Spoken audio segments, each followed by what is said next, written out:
Ladies and gentlemen, welcome back to Dinner and a Game. It is Sunday. Sunday. And Sunday means Curse of Strahd. Thank you all for joining us. We hope you all are in for a lovely spoopy time, and we are here to entertain you, as always, with our Curse of Strahd campaign. But before we get to that, we have some joyous announcements to make. The first one is we have hit our 10K sub goal on Facebook. Congratulations, folks. We have a winner. It is Lauren Wardrop. She won our contest for 10K, so we already contacted her gaming store of choice, and we are setting up the purchase order for her to pick up a copy of the Player's Guide, the Monstrous Manual, the DMG, the uh, I totally blanked on everything else. The Monstrous Manual, the DMG, the Monstrous Manual, Volos, Xanathars, uh, uh, Tasha's, All of Sword it, Coast, everything. all the current rule books for 5e. She is going to pick up every single one of those copies. Her husband was also entered in the contest, and he is very jealous now. So there you go. We have caused strife in a family on the holidays, ladies and gentlemen. Our goals are met. But anyway, congratulations again, Lauren. We hope you enjoy the books. We hope you put them to good use, and we really appreciate you supporting the show. We appreciate everyone supporting the show. We are going to be doing some more contests in the future. We just have not set goals yet, and we're going to be working through that now. We will probably be announcing those around the first of the year. That's for Facebook. We also have another contest going on. Our lovely Miss Kessie is not here yet, so I'm going to go ahead and do the announcements for Twitch. So on Twitch, we are trying to get to 300 followers on our Twitch feed. Right now, we are sitting at. Oops, I've totally accidentally closed down my Twitch. That's wonderful. But we're trying to get 300 followers on Twitch, and we have a contest in place for when we hit 300 followers. We're going to be giving away a set of HD printed miniatures. Those miniatures are going to be scrolling through in the center of the screen in that little scroll we have going through there. You can see them right now. There is some examples of what those miniatures are going to look like. I am going to be printing all those minis out on my 3D printer. I've already started some. In fact, I have. Where'd he go? The man bat has disappeared. There he is. I have already printed out some of them as test prints, and actually these are good. These are high enough quality to where I'm going to actually be giving them out. This is going to be one of the actual prizes given out. But this is the man bat, and yes, of course, he is getting blanked out. But you can see the quality of these prints. So this is an excellent set of minis. We're going to be giving these out to one winner when we hit 300 followers on Facebook's. Currently, we sit at. Does anyone have the number? Because my computer is once again being my computer. I ask way too much of it. It's so tired. It's just like me. It's so The tired. the Twitch numbers. Yes. 257, Oh, sir. dang, 257. So once we hit 300, we are going to be giving away this set of minis, and we are going to be announcing new contests on that as soon as we hit 300, and we may be announcing some new contests once we hit the beginning of the year as well for Twitch. We are going to be doing all these contests. All these contests are going to be setting once we have the winners, and as I said, we're going to be doing a new launch of everything at the new year. So, but thank you everyone for your support. These have been really great. We really appreciate it. We are still, of course, participating in our charity drive that's going on right now, and that is the Extra Life Charity Drive. Dr. Runyon, would you care to tell us a little bit about Extra Life? I would absolutely love to. That's right. I am here once again to speak about Extra Life. They are a wonderful charity that have been in operation since 2008. And in that time, they have raised over $70 million for sick and needy children. They specialize in helping out these kids, and we found that that was a very worthy charity and organization to partner up with. So this year we decided that we would help raise money for them as well. We set a goal for $2,000, and I am happy to report that we have met that goal. We are currently sitting at 2,445. However, we still have a good month and like a week-ish left in it, as it is extended to January 14th this year. Being that 2020 was such a hellish year, Extra Life has extended the full charity drive until the 14th of January. So we will be continuing to participate in that. So to those of you who have donated to get us to where we are, thank you so much. It means a lot to us to get us to where we currently are. Um, we wouldn't have been able to make it without you. And if you are able to donate, please, anything and everything helps. $5, $10, 20, whatever you can spare, whatever you can give, it all goes directly to these kids, and it is going to a great cause and a great place. So if you can give, please do. But if you cannot, we completely understand. Please consider sharing the link, the information that we have available in the Twitch chat, as well as on our Facebook page and on our Twitter. We've made it very easy for you to find this information and to share it out and get the word out. Spread it to your friends, your family, random people. Print out a little QR code and put it on a sticker and put it on, somewhere that people will see it and go, "Who? What's this?"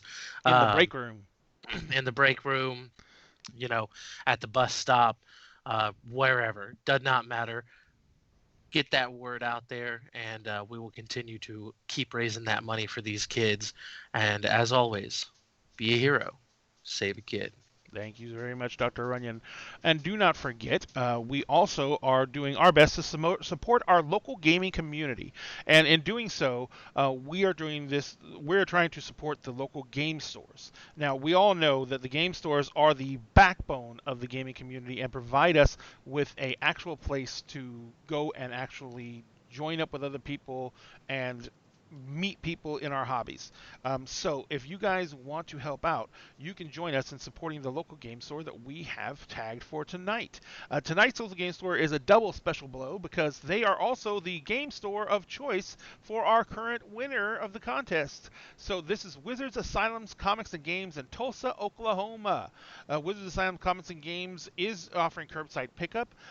They are doing everything they can to keep people safe during the pandemic. And they are going to be the cup store also responsible for getting out the prize to our lovely winner as soon as we get everything taken care of with them. Thank you, Wizards of Asylum Comics and Games, for doing everything right to keep the community safe and for providing us with a way to get our items to our local gamers who win our contests. If you guys want to support them, you can go to their website and give them a shout out if you're in the Tulsa area. You can actually set up if you want to go by the store and actually pick something up. You can order it from them and go pick it up curbside. You can actually go into the store at this time. Unfortunately, they do not have a mask ordinance in effect at this time, so they're doing their best, but they cannot actually force the issue because there is no law backing them up, and so they've been having some trouble with that. So that's just based on local ordinances, and there's nothing they can do about it. But you can go by the store and do curbside pickup, so you can avoid that and try and keep yourself safe. And they are more than willing to do that for the community because they want to help try to keep the community safe as they can as well. So please, if you can, show them some love. Go to their Facebook page, tell them Dinner and a Game sent you, tell them thank you for doing the right thing, and basically just do your best to support your local game stores. Bezos doesn't need any more money. Amazon is maybe easier and cheaper, but in the end, when COVID ends, and it may look bad right now, but there will be an end in sight. When COVID ends, we need a community to come back to. So do your best to support local stores. Other than that, if you want to support us, you can always subscribe here on Twitch. That's one of the easiest ways you can come in and help us out. But if you don't like subscribing on Twitch for some reason, you can also go to our Patreon. We have many different levels of support on Patreon, everything from as little as $1, which will get you access to, which will get you special titles on Discord and access to the Patreon-only Discord channels. It will also get you, but if you get to higher tiers, you can always get access to things such as access to our stream for Skype, which means you'll be able to sit in Skype as we are on the show, and you will see all the chaos that happens in Skype during the show, and where all the memes that constantly scroll through everyone's screens come from as we try and be professional about this, and then it ends up turning into spaghetti chaos. So anyway, but yes, yeah, that was one of the levels we give out rewards to. We are actually getting to the point now where I've kind of gotten my 3D printer up and running. So now we're going to be able to offer different colors in, oops, wrong side. Different colors in our D&D actual dice trays. These are dice trays that hold a set of minis, a miniature, a couple of miniatures, and a pen, a writing utensil. And we're going to be giving these out on as a Patreon reward level. And we're going to be doing stuff like our dice, which have never shown up. And I'm getting a lot of run around, but hopefully it's getting straightened out soon. But we're getting our dice in, and we're giving those out as a physical reward. So we have a lot of things coming about through Patreon. You can also order swag for dinner and a game. We have hoodies, we have shirts, we have hats, we have everything you could want to possibly display your love for your favorite stream to the world at large. And maybe, hopefully, somebody will ask you about it and you can tell them what it is, and we can share out the love. And anything you buy from the store, all those funds go supporting us. We have a big list of needs right now for a lot of our streamers out there. We've had some help on getting those needs met. Thank you for our loyal patrons like Captain Caffeine for giving us help on that. But we still have a long grocery list of things we need to get taken care of. And so anything you do to contribute to that is going to help us get that done sooner, which is going to increase the quality of the stream going forward. So thank you all for who have supported us. Thank you all for who are going to support us in the future. We cannot begin to tell you how much we appreciate it, and it shows your love for our stream and what we do here. Other than that, though, I think that wraps about everything up for the night for me, because tonight is not my night. Tonight, the illustrious Dr. Joshua Runyon will be taking us through the land of Strahd. So, with no further ado, Dr. Runyon, take it away. Yes, and I hope that my parents are in fact watching, so that way they can see that your boy has done something with his life and become a doctor. I hope you're proud, Mom. So, Curse of Strahd, let's do a quick recap, because I think that we kind of need it. We took that week off, and everyone just gone, myself included, and I had to go back and watch some of last week's episode to remember exactly where we left off. When we last left our party, they were on the road from the village of Valaki to a place called Argensvold, where they were going to be attempting to find a cure or something to remedy the curse that had befallen the barbarian Lorelei. She had been bitten by a werewolf and had just a few days on the time clock before she would go full wolf. So setting out, after a brief stint with the Baron, resulting in the city of Valaki being now the free city of Valaki, the party got on the road and decided that it would be best to follow the main road for as long as they could until they got a little closer, and then would decide whether or not they were going to be trying to scale the hill or just continue to follow the road. But about halfway through their journey, a thick mist rolled in upon them, and these strange lights were seen in the distance. And coming through the fog, they were kind of bobbing up and down, and they were readily identified by the party as will-o'-wisps. These things were not very friendly, and eventually combat ensued, and it was a very hectic battle that they ended up winning, but nearly losing the young Squire Podrick. But we find ourselves in the aftermath of that. You guys are able to continue on. The bodies, you hadn't really been able to take the time to like really look over or loot them.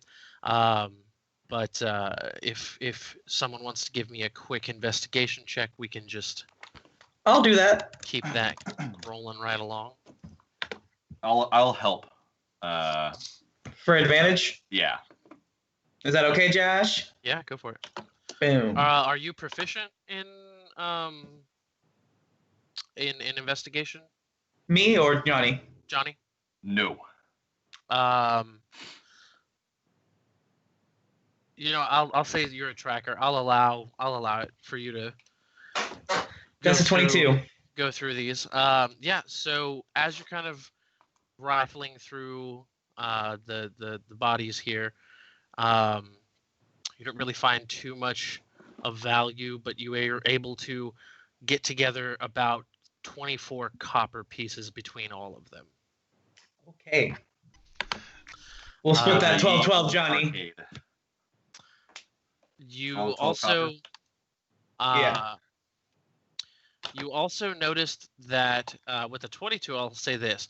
You also noticed that two of them that looked slightly more decayed than the others. They appeared to have a like a very worn down iron pendant that they were wearing around their neck. It's been heavily rusted and just kind of beaten to hell by the elements.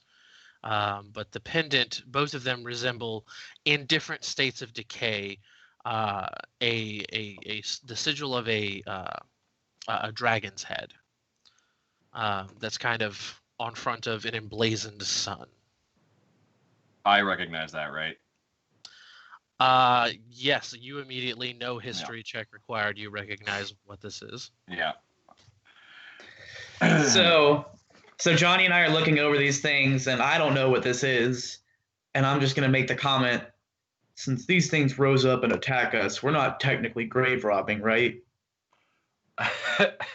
Well, I don't.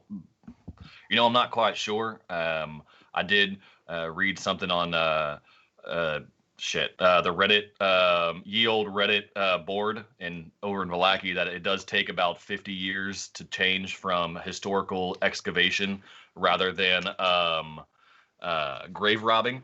I don't believe these individuals have been dead for 50 years. However, I think that in light of the current events, I think it's okay. I look at the pendant, kind of rub it a little bit, clean it off.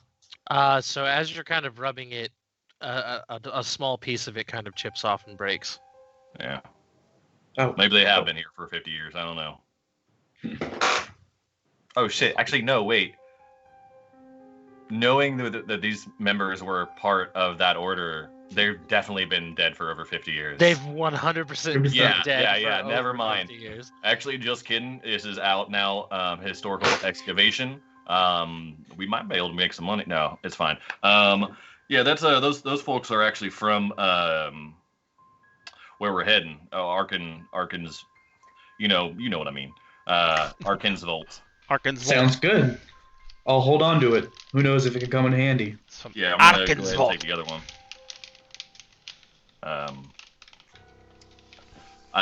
Is there? You said there was nothing else except for like these pendants, but also the just the copper pieces. But there's nothing else, right? Right. When you struck down the will-o-wisps, they all kind of just like dusted out of existence. They didn't. They were like semi-corporeal to begin with. Mm-hmm. So like they didn't. It's not like they dropped to the ground and like turned into like a lead ball or anything. They just kind of like. I'll be right back. God damn it, it's those wolves again. We gotta go. It was kind of like Where chihuahuas? Killing them was kind of like when you you pick a dandelion and you just and allergies. Got it. All right. yeah. And then some of it gets back in your mouth and you're like and Gross. Is it cedar season in Barovia too? It's always cedar season in Barovia. it is it's Everbrowns. Everything's just very dull, like brown, gray, horrible. Horrible. Forever. Yeah. Forever. Hooray! Okay, so I look over to Eric and I go, there's not really much left, but I think it would be good to kind of give them a proper goodbye. I think you can help me with that. I don't really think we need to dig a 6-foot grave or anything.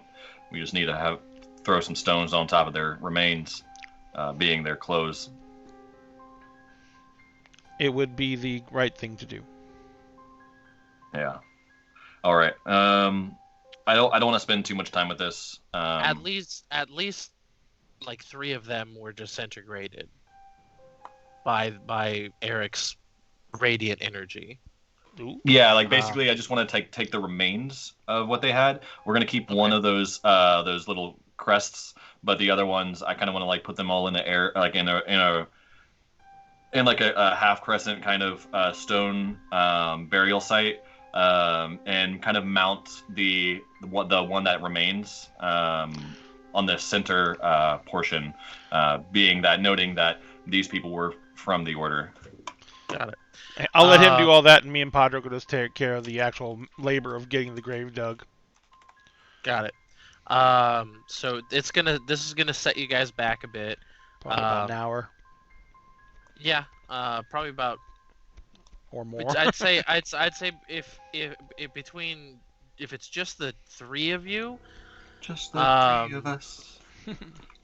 then yeah, probably about an hour or so, Okay. like 45 minutes to an hour to get everything done. But if everyone is kind of working in tandem, then it'll take a little less time. While we're doing that, also I'm kind Podrick is healed, but he is still pretty spent from that last fight. He's very sore. Mhm. He's not like bleeding out anymore. You were able to sustain his wounds and breathe new life into him. But he did take quite the walloping. He was heavily walloped. Yes. as we're So doing this, I'm He's sitting moving there. just a little sluggish. Yeah. I'd like to kind of explain what the Order of the Silver Dragon was to them, explaining like how, because I feel like I've hinted to them about my my heritage, being a descendant of one of the members that was killed by the Devil Strahd, but that was hundreds of years ago. Kind of explain what the Order of the Silver Dragon is, and what happened to them while this is happening. Okay. Is this something that you, Anthony, know and will say out loud, or is this? I mean, I know this that. something that you're going to say in my voice? Well, I would love to talk with your voice, but it's. I know that they were an order under the deity of Argon. Was it Argon, right? This dragon god. It was a dragon god, and they followed this dragon god, and they were tasked with destroying Strahd, and Strahd just came through and just fucked their shit up. Is that accurate? I mean, yeah, that's the long and short of it. Yeah. How detailed do you want to go? I mean, Like seeing this that they're now undead, and I just kind of want to give them the understanding of what we might be coming into, that these were not like just meager people. Like, these were powerful paladins and fighters, and they were the good boys, and we might be in for a fight. But yeah, like I don't think I let anything. I don't withhold any information. So Okay. after hearing this, Eric kind of looks around at everyone's states, and even though some of us aren't really that hurt, we've expended a lot of energy in this last fight, and I'm like, we need at least some time to rest somewhere. It's only been like half a day, right? Yeah, you are. Here. Is everybody on the Yeah. Barovia map? Mm-hmm. Okay, cool. So you guys got to about here-ish, right around there. Crossroads. It's not right on the crossroads. If I'm zooming in, Yeah, let me zoom in with you. here. I zoomed in too fast and I lost where I was on the map. There we go. Would you pop it again, please, Josh? Ain't that just always the way it goes? Yeah, Josh, can you pop so- it again? Yes, I will. Pop I it, will baby. always- Pop it. I can pop it. You guys are There just you go. before the crossroads. Okay, got it. Daddy makes it pop. Where you're trying to go is over here. And you're about here. Fucking Sorry. stupid, I love it. No, it's great. Oh God. Yeah, so I assume that I we're... no longer wish that my parents were.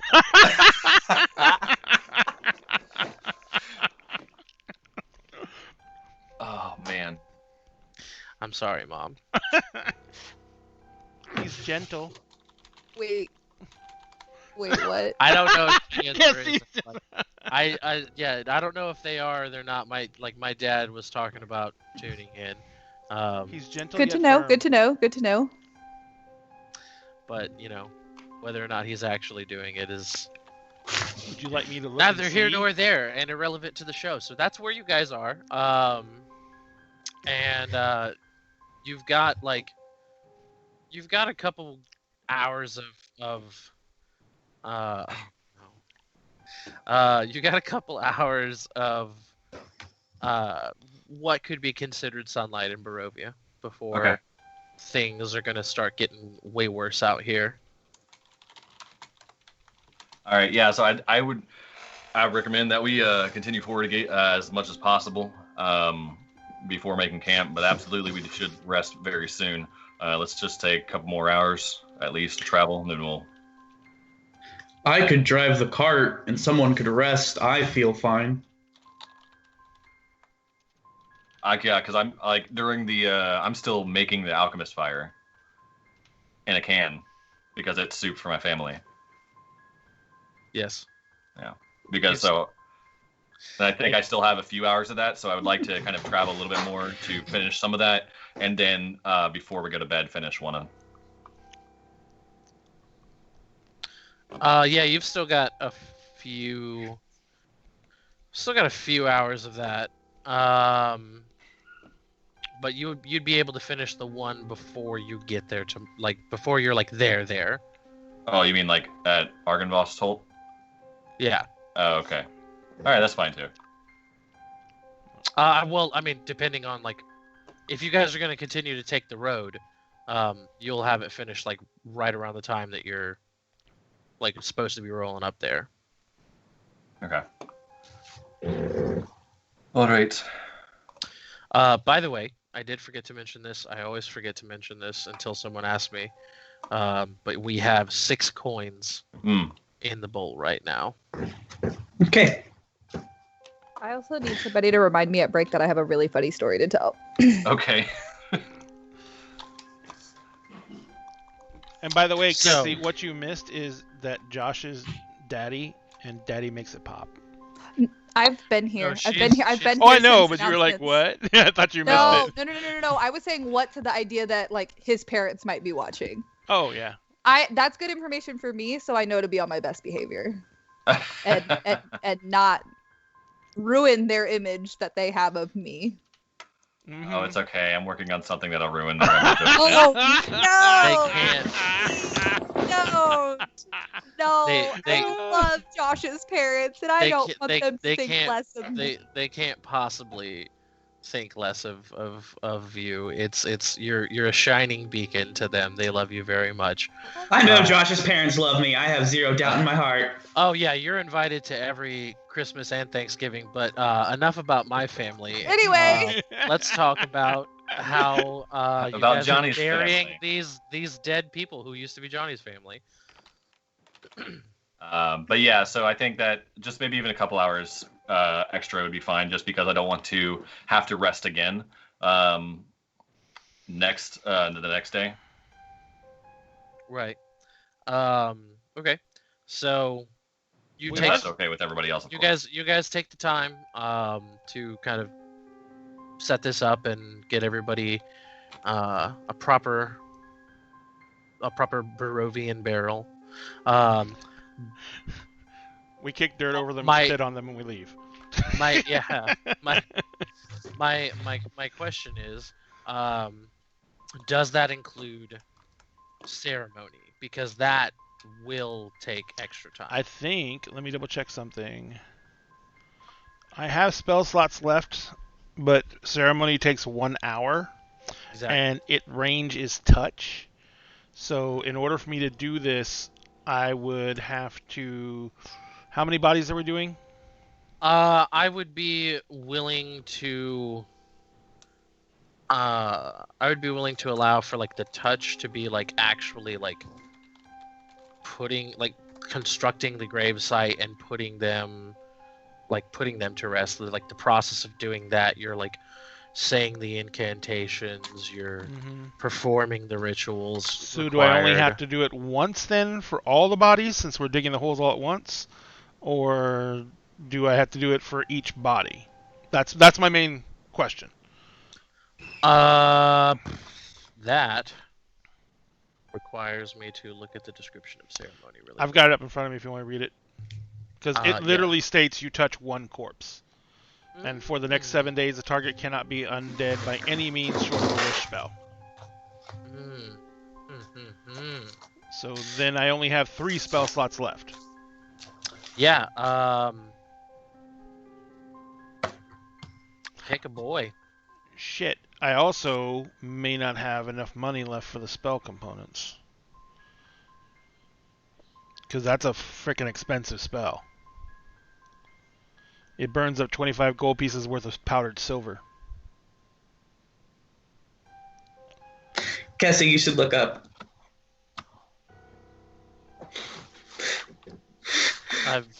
I'd be willing to donate.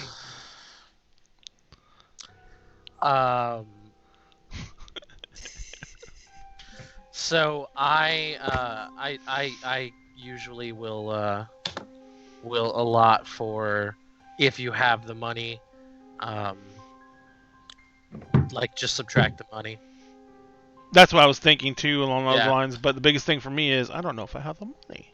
How many? Okay, again, how many bodies are there? So you destroyed 3 of them. There are 3 left. Okay, so I can do that. So I'll burn up the 75 gold. And each... Can I modify it in this, and can I be casting 3 ceremonies at once? Oh yeah, I'll allow it. Okay, that way I can... Because if we're doing the actual digging of the grave and performing the ceremonies, then I could technically be doing all 3 spells at once. I'm going to burn all 3 of my spell slots to do it. And I now have no spell slots. Got it. So you spend an hour Thank you. setting up this gravesite and performing this ritual, performing this ceremony, and at the end, Johnny, you were able to arrange not necessarily like headstones, but a marker that is of some indication of the grave. Yeah, I don't necessarily want to kind of like give them like basically just throw some rocks on their remains, being like the clothes or like the remains of whatever body they have, which I don't believe is much. And also in the center of this this crescent burial ground, I would like to just kind of have that place marker where that crest is kind of embedded into somehow. Got it. It is as you say. You take you guys take that hour. Anyone who is not helping to dig the graves can take a short rest in that hour. So if you need to get back some HP or some wizard spells. I wasn't here during the digging planning. I didn't know if I needed to help dig or not. I was dealing with wolves. I mean, if it if you want to, like at this point, there's no reason not to take a short rest because ceremony has to take an hour, and the only reason for you to help would be to lessen the time. Okay. Um, Then I'll take the short rest. I don't need the HP, but I'll take the spells. Okie dokie. Sounds good. So yeah, feel free to take your short rest, and then you guys are back on the road. As you are traveling, it's another like 30-40 minutes, and you're at that crossroad. And it is come time for the decision. Will you be continuing on the road, the main road, or will you be kind of straying off the path a bit to bring yourselves down this way and kind of circle up behind here? Well, we already lost some time with the ceremony there. Not that it wasn't a good idea, just we could make up time. We're on foot, or do we still have the cart? Still have the cart. Cart is still intact. You were able to put your steed in place of the horse that was killed. Yeah, I don't know if I would rather stay on the road, even if it takes longer. We have a cart. We don't have a bunch of individual mounts, and we're going to be traveling along a river. So I don't know. Is this an actual road, Josh? Is it split road going along the river? For a ways, it will still be a road, but Johnny has told you that it kind of turns into like the equivalent of like a gravel road versus a paved road. Like you're not on an actual paved road, but like this is the highway. This is the road. Right. So like it is okay and fine for travel by cart. Going off into this area, it should be fine, but it's gonna be bumpy. We would have to leave the cart at the bottom of the hill, and I don't like that idea either. I didn't even know we knew there was a hill yet. I thought he mentioned there was a hill. Oh yeah, sorry. you did. Yeah, he did. That you would have to climb like essentially like a small mountain. So the other road, I'm assuming, goes right up to the place. So I'd still rather take the main road. I agree. Are we all okay with this? Everyone else nods their heads. Yeah, okay. All right. A lot of silent nodding. Yes. Johnny's busy at the moment. So you are going to continue with the main road, and it's more heavily obscured by fog as the sun starts to go down. This is just kind of business as usual, but out here in the wilderness, like Johnny, you are the first to know, being that you've been out here before. It almost seems to have a mind of its own and get worse the farther that it is from an actual like town or city or establishment. So as you guys are riding along, your visibility over the next couple of hours begins to decrease from 40 feet to about 30 feet to roughly 20 feet. And it's as the sun is going down, you guys are ending up pretty much right about here. If everyone can see that. Got it. Where it crests, kind of curves. Yeah, the beginning of the curve. Mm. And it is right around then that sundown is happening. And this chill kind of comes over all of you as the sun is even beginning to set. It starts to feel like more grim out here. There's this kind of sense of hopelessness about the area and about the landscape, and you hear the deep rumbles of thunder,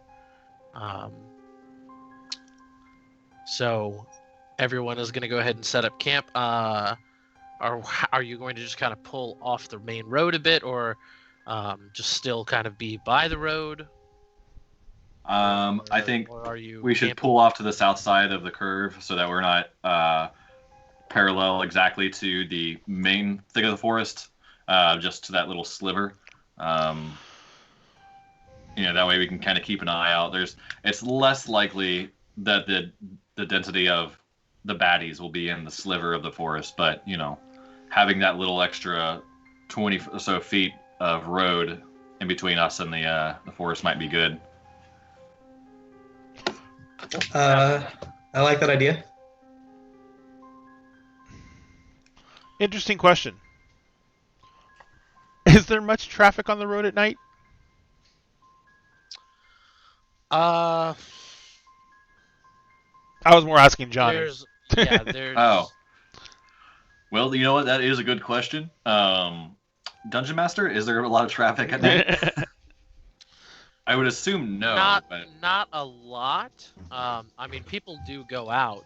There are deliveries that get made. There are people who are going to be moving around.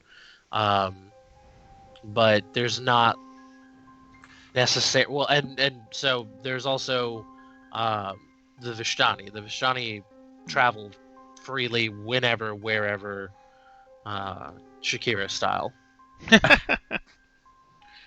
So, Cassie.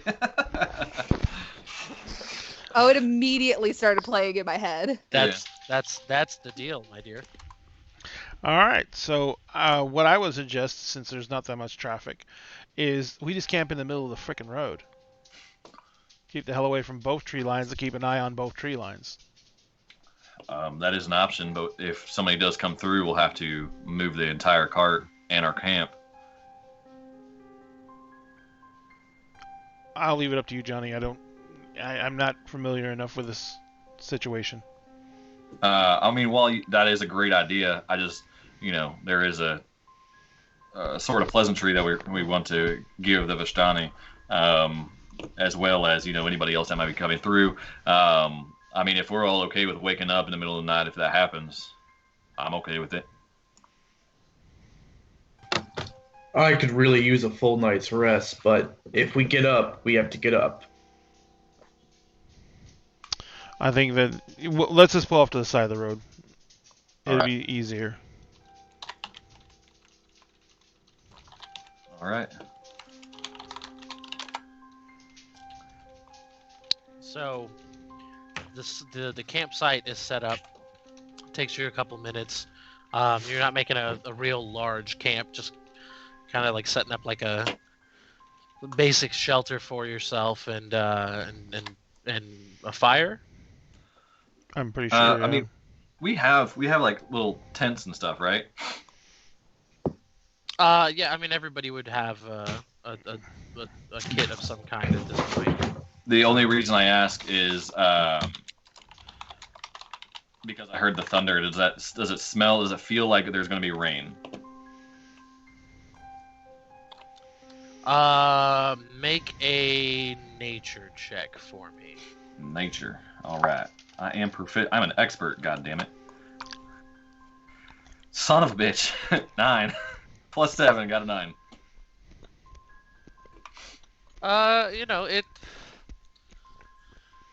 It's you can't say with certainty that it is gonna rain. But it's not like you're not like there's a 60% chance that it's already raining. Yeah. Okay. That's fair. Yeah. At this point, you would say it could go either way. Okay. Yeah. I would. I'm definitely gonna set up the tent. At least like I assume they're individual tents and not like the family sized one. Yeah. I would say that probably Kilroom's is just either, and I'll leave this up to Kilroom, but it's either just like a little bigger than everyone else's, or it's like just a little too small for him. I'd say it's just a little too small for him. His feet are sticking out. Yep. I like that Okay. better. I mean, Yeah. Yeah. Big old fur bowl So- toes sticking out the tent. yeah. So you guys, you guys set everything up, and who is taking watches? I will answer that in 1 second. How much time do I have left on the Alchemist Fire right now? By now, because you weren't like driving or anything, you were in the back making the stuff. Like 3.5, 4 hours. Okay. It's no, you would have like 4 hours. You would have like Never 4 mind then. hours because you lost you lost that hour of time. Yeah. From setting up the graves and everything. Yeah. You could stay up all night and try to make the con check. No. Well, if I make the con check, I don't have the exhaustion, right? Yeah. I'm curious how if that you works. Pass, yeah. So the first day, you make a very easy con check. It's still possible to fail, but you make a very I failed easy, it. Yeah, you make a very easy con check. If you pass, it's fine. Nothing happens. You just, as long as you're doing light activity, or less, you're getting your rest in. The second day, the DC goes up to a moderate, and then the third day it's very difficult, and then the fourth day it's next to impossible, until it gets to the point where it's like, no, you sleep. Okay. All right. Yeah, I'll do that. I want to stay up and finish this Alchemist Fire, and then I will go to sleep after I am done. Because I think once I make it, I get like 3 uses. I think, I don't remember. I'll look it up, but regardless, I will so do if the you're like, goodness. I believe it's 3 uses if you're like coating something with it, but if you're just throwing it, Yeah, Molotov cocktail style. Yeah. Okay. yeah, then it's a one and done. Yeah. Okay. Okay, so we're talking about watches. I'll take a watch. I'll take first take- watch. It's a fake Rolex. Da, da, You're- da, you- da, you da, have been- da. You have been swindled. Dang. It's bad perception. I will take a real watch, and I'll take the first one. Okay, so first I'll watch. take second. I'll and- take the last watch so I can get some sleep in. Okay, So we Johnny. need third watch. Johnny, you taking a watch? You'll have time for it. Yeah, I Trey? don't, because I need to get some sleep. No, you don't. You actually don't have to get some sleep. Like I stayed up all night. I know, but I'm hoping that our DM Dungeon Daddy will give me a lower DC because I am getting some sleep. What about you, Trey? I mean, the DC it's already low. I stayed up all the night before, so I mean, I So can't. did- What you want me to do? Yeah, you'll still get a sleepy rest in. You'll still get the exhaustion gone. I did too. As long as you get 6 hours of sleep, and All right. 2 hours of light activity, your exhaustion will go away. All right. Okay, so it's going to be first watch with Eric, second watch with Lorelai, third watch with Trey, right? Yep. And then fourth watch with Kilram. Which means only 2 hours apiece. That's good. Okay, so go ahead and roll your perception check for that first watch. Perception. I mean, I feel like it goes without saying that Podrick is going to stay up with you on that first watch. So I'm going to go ahead and roll. Lousy. I'm going to go ahead and roll a. Podrick has advantage automatically, and he has a plus 95. Plus 95, you said? Yes. And advantage. I know we found. Commoner. I know. No, Oh, it was. Squire. Yeah. Let me see if I can. Let me see if I can find him in Beyond real quick. What happened? Anthony changed his background. Oh shit. I forgot to mute myself. Sorry. Low level followers. Vistani's hips don't lie. Oh, it's so good. It's so shit. good. Throw that ass in a circle of truth.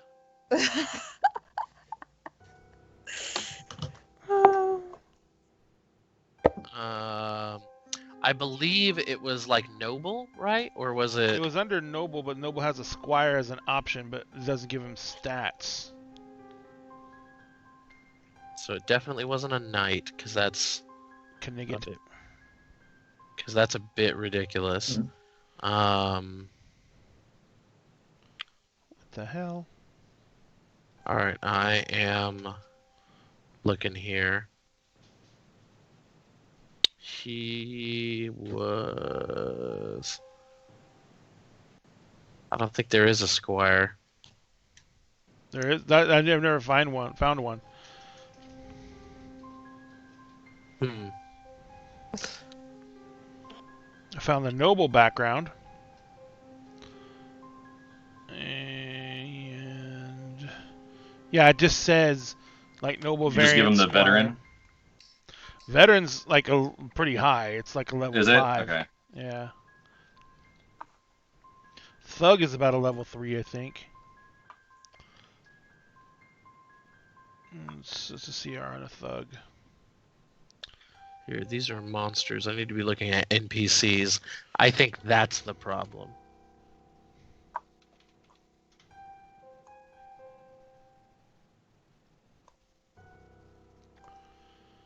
NPC party members, statistics, hirelings, extras, villains, yada yada yada. Yeah! This is not a good thing. This is fantastic television. Twitch TV, Live and in your face. live, while we look up things on, on our computers and go, Quite, yes. Hmm. Right, yes. Yes. Indeed. Indubitably. Hey, Yes, guys. yes. Die And Hard Tessie Dice. wasn't here to talk about Die Hard Dice, so She So was they're now doing she not. can. Die Hard Dice, y'all. It's an amazing company. They're beautiful, wonderful people, and they do a lot for the gaming community as a whole. So please go check out Die Hard Dice if you need some more dice, and tell them Dinner and a Game sent you. Because they love us. And we love them. Yeah, Captain already posted it too. We found a 5e squire which has stats. What are you looking to make him make a roll for? It's perception is wisdom, yes? Yeah, I was. He has a I was +0. Specifically. His perception is a looking 10. for- Oh, but he has a short sword, a spear, and a light crossbow. Yeah, this was the one. This was the one that I was using. The noble. And a page boy haircut. Got it. This was exactly the one I was looking. Noble.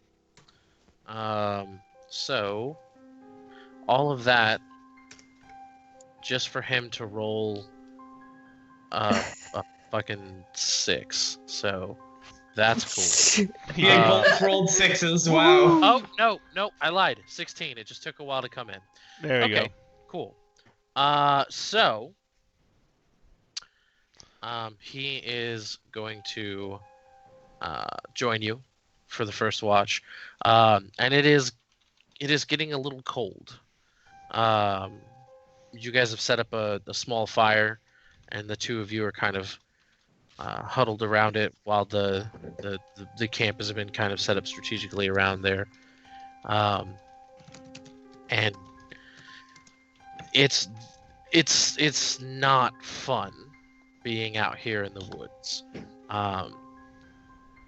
There is constantly the sound of something out there, whether it's a howl or a strange shriek.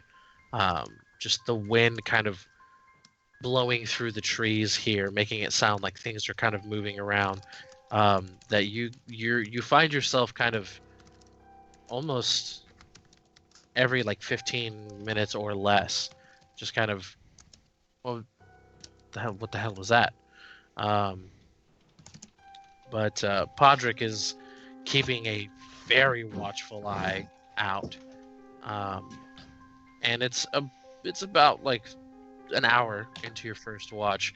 The two of you have just kind of been very vigilant, trying to be as quiet as possible, just to not attract any more attention than you absolutely need to. But he looks over to you and he says, about earlier, when you told me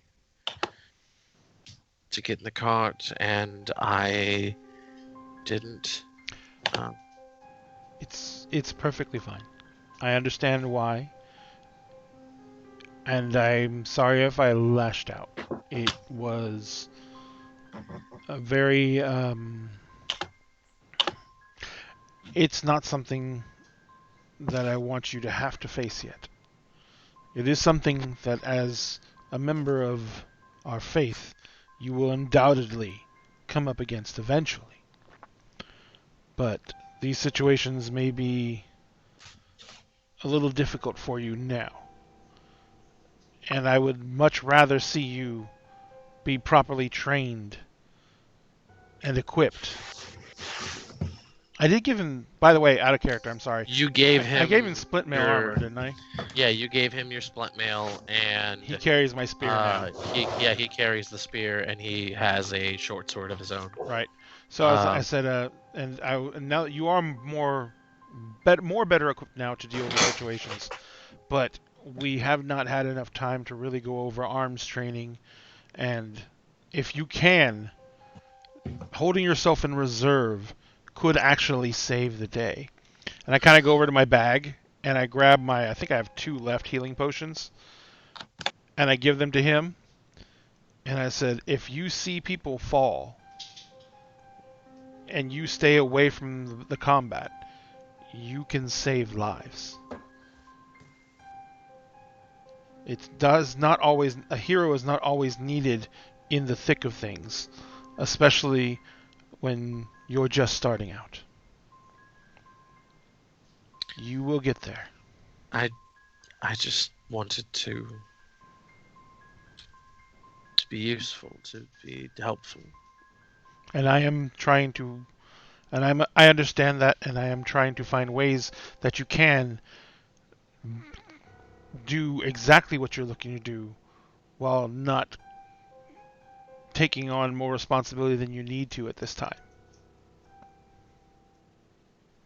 I consider you to be a great a great beacon of light, and the most bright beacons cast very long shadows, and it's difficult to live in that shadow. I wanted to shine as bright as you do. Remember, and it nearly cost me my life. Always remember this. In the service of Tyr, your life is a coin best spent doing the most good possible. Personal vanities and personal glory, although they are praised, are not what we are here in service of. We are here to administer Tyr's justice and to see that the law is respected. It is a difficult, at best, situation to be a part of. The only reason that I am able to do what I do is because I have respected this as best I am able. And when I have troubles, I take them to Tyr. If you feel that urge for glory, remember to always to temper it with patience. Glory, for its own sake, is one of the worst vanities that we can possess. If and when I have to choose to lay down my life in service of Tyr, it will be to ensure that my life's cost has the greatest benefit and does the greatest good for the most amount of people.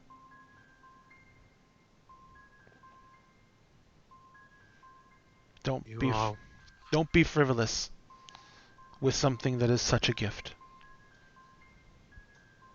You are wise beyond your years, cousin.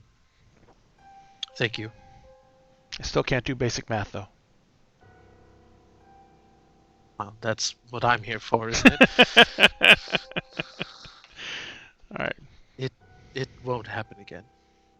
I will be more cautious. And remember, do not rush into that, but understand that it will come. Holding to the tenets of Tyr and making sure that you are a devout follower will guarantee that he will grant you his favor eventually.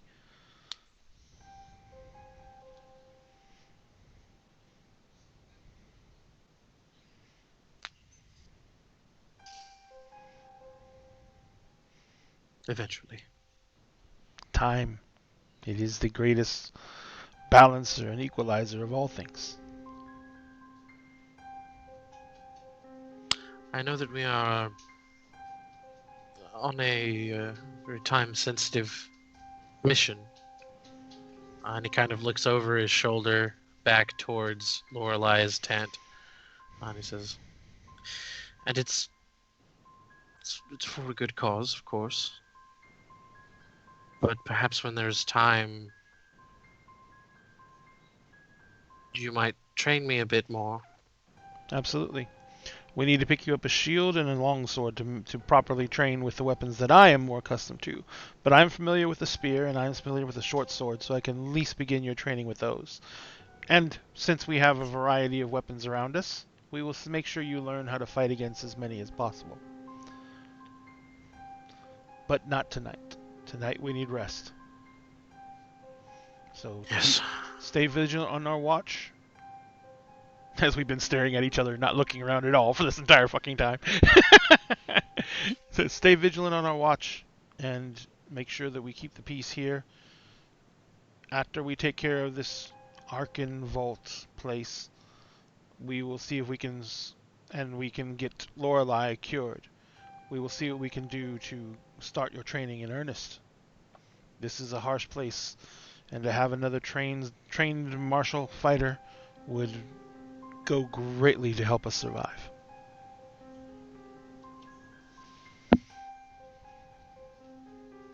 As you wish. And he kind of turns back to keep watch and kind of scan the tree line. As the rest of the watch goes on, you see him kind of perk up every once in a while at things that you didn't even hear. Mm-hmm. But it's always kind of met with that like very quick and sudden like.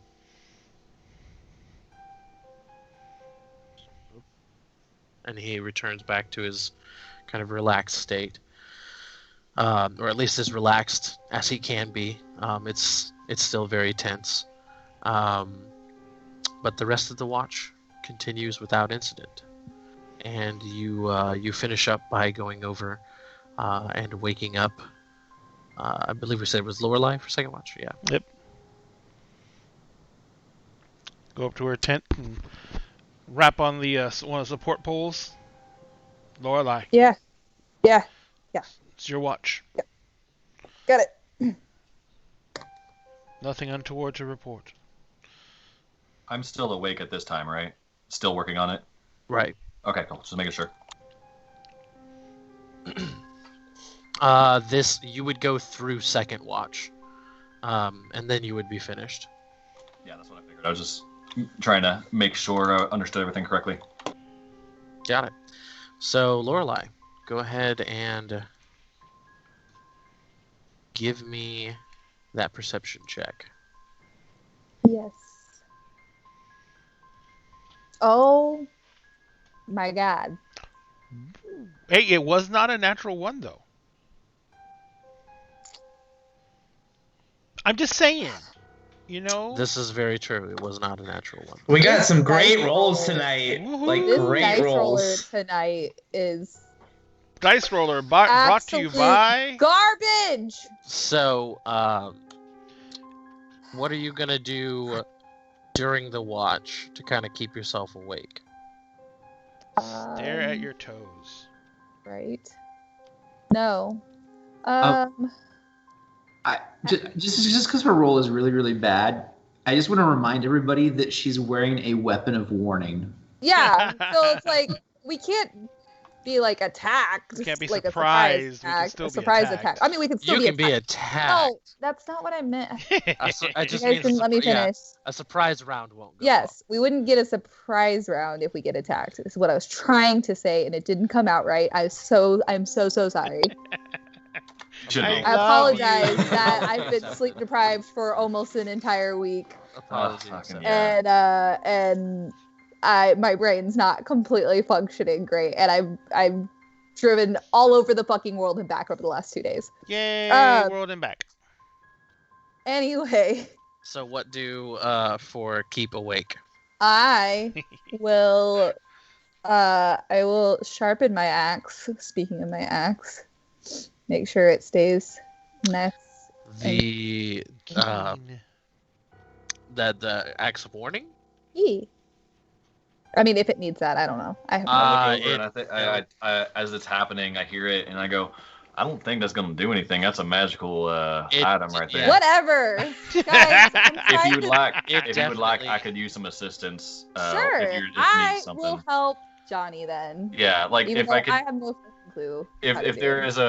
is a way to kind of just like every now and then, I was like, hey, can you go get me that thing right over there while she's doing her watch? Okay. So you're kind of keeping watch, and it's about 20 minutes into your watch that you've helped Johnny by grabbing a few things here and there. When you feel the first couple light drops of rain, and it is very cold. The rain itself is like it feels like it's just shy of sleet. But it begins to kind of start with these stray heavy droplets that kind of strike at random here and there, and it brings in to after over the course of the next couple of minutes to a bit harder of a rain, where it's still fairly light. It's not like pouring just yet, but it is starting to rain at a decent pace for you. I'm gonna and- look at Johnny and be like, I'm really, really, really sorry if there starts to be a smell. Like kind of Wet dog like- smell. I'm confused, and then I realize it, and I go, I had to make a joke. and I go, because at first I was like, is she gonna shit herself? And then I was like, oh, okay, I get it now. No, I you're am- fine. I am putting a coin into the bowl for this. Yes. Yes. You have earned that coin. No, Oh my That god. was great. absolutely fine. I live out Oh. here for the most part. It's not going to bother me at all. You shouldn't apologize for just the nature of Okay. what you are. You know, I know that Kilroom's probably used to it. I mean, we've traveled through the rain before, you know, but you know, most of the rest of you guys haven't had to experience that just yet. So I apologize. Oh, you're absolutely fine. I completely I appreciate it, but I just don't think that you should have to apologize for just the nature that you are, the essence of who you are. Sorry, my son is just acting the fuck out behind me. Y'all hear that baby crying in the woods? I think we're just gonna ignore it. I hear nothing. I absolutely hear nothing. Yeah, Um, with a perception check of 2, yeah. she does not hear I don't. anything. I hear nothing. So you're sitting there and you're having this conversation. It's kind of starting to rain, and it's Johnny. What's your passive, Johnny? I don't have your sheet right in front of me right now. My passive is 15. 15. So Johnny, it's as you're working, you say like, do you hear crying right now? No. Oh No. shit, he's running with it. No. You do actually hear almost kind of like echoing on the wind, the sound of just the sound of someone sobbing. Like, okay, so Anthony knows that whenever you hear in video games crying on the wind, you just don't do it. Left 4 Dead. You just leave that shit alone. Johnny, would he be aware of any kind of creature that would use that as bait to lure something to them? Make a nature check. Okay. 25. There we go. There Yeah. we go. Break the streak. Eventually, statistically speaking, I had to get some good rolls eventually. Okay, so there are a myriad of things that could mimic human sounds or even speech that would be out there that could be trying to lure you away. From what you're hearing, though, just the sound of like a faint crying, and it seems to kind of be not. It's hard to pin down. The sound is very difficult to pin down. It sounds like it's kind of in surround sound almost. Like it'll be coming from over here on your right, and then it's behind you, and Yeah. then it's just ahead of you, and then and it's not a constant thing where you can hear it clearly. It's over, not, you can't hear it very clearly over the sound of the rain and everything. But from the way that it's coming across, just this light sobbing, it's not anything in particular that's coming to your mind. Like nothing's like jumping to the forefront of your mind, because if this was a hag imitating someone, it would be in an isolated area, and it would probably be more like "help me, please" or something like that. Or if this was some sort of monster, again, it would be more of an isolated thing that you could point out in one direction. And it would probably sound the same over and over again, like a call, like a mimic, like a mimicry of someone. But no, this is it doesn't sound the same every time that you hear it. This just sounds like someone sobbing. But since I'm not able to isolate it, since Lorelai is not able to hear this, I kind of relay that information. I'm not going to go into the woods to go after something that I'm not sure where it is. And it's more often than not that these are not people in distress, that there is something else. However, I do have to there is the option that it is actually somebody in distress. Fuck. How much more time do I have left on this alchemist fire? Years. About a little over like an hour and some change. Shit. Like an hour and maybe an hour 20, 25. By now.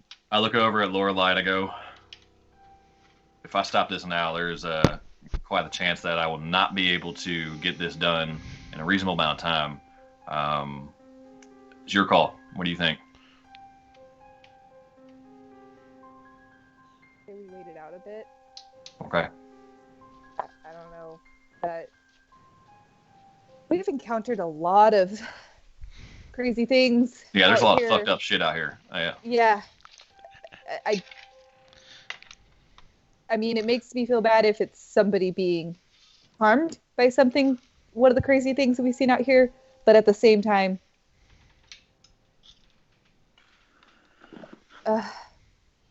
we've already been through so much. We Okay. really need. I mean, I'm following your lead. This is your watch, and Yeah. I mean, I do agree that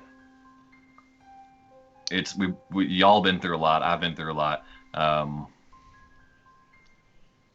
If it's still happening by the time I get done with this, we can go ahead and Yeah, I let agree. everybody know.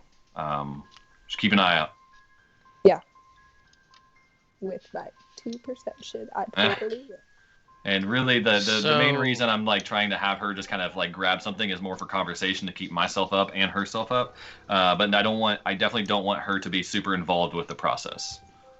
Right.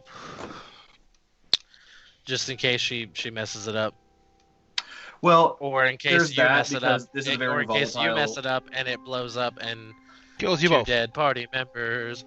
yeah, like it's yes that, but also it's because I'm staying up later than I want to, and I need somebody to keep me up, and also trying to keep somebody else up. As somebody who's taken watch in the army, you need something to keep yourself entertained while you're looking around. That you will fall the fuck asleep, especially if you're woken up and then have to go back to sleep. Yeah. So, Lorelai, as you turn back around towards the campfire, you see, even with this garbage perception roll, you see that standing on the edge of the campsite is this young man. And he is already kind of starting to get drenched by this rain. Mhm. And he's just kind of standing like he's trying to get closer to the fire. He looks like he's maybe in his like early 20s. So he's still fairly young, but he's not like a child either. But he looks tired and lost and cold. And he's just kind of standing there, and he's staring directly at you with these kind of like just these eyes that have these dark circles underneath. These kind of like gaunt cheeks. He doesn't look like he's eaten well in a very long time, and he's just kind of sitting there and just kind of shivering a bit. But he's just staring directly at you. Are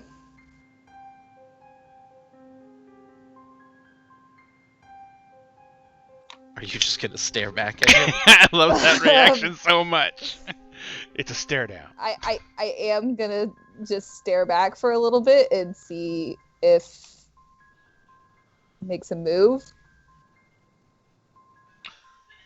So he kind of breaks eye contact with you and looks down at the campfire, and then like looks back at you, and you see him looking at your axe too, which you are not like brandishing, but it's not something that you can just like put in a holster or a sheath. Yeah. And you're not the most And so inviting to look at. no, and so Johnny doesn't see this at all. Johnny's on the other side where the like I said, the fog visibility is not helping out with this. Don't let him stare at your axe like that.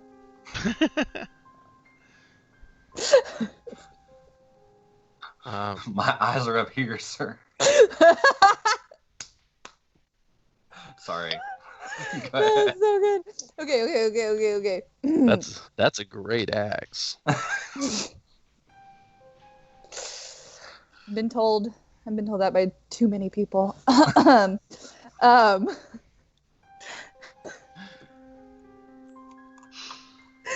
Okay, I'm sorry.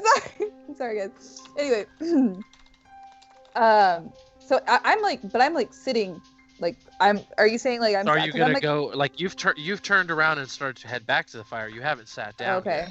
yet. You can go and sit down if you'd like. But I kind of want to be like near Johnny so that I can kind of like get his attention and let him know like about this. Because Okay. Are you going to like walk back towards Johnny, or like are you just gonna? What are you gonna do? That'd be Like so how are you trying to get Johnny's attention?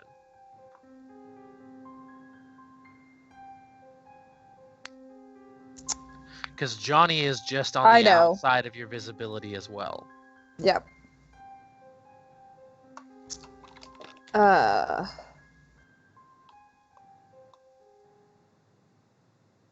Fuck.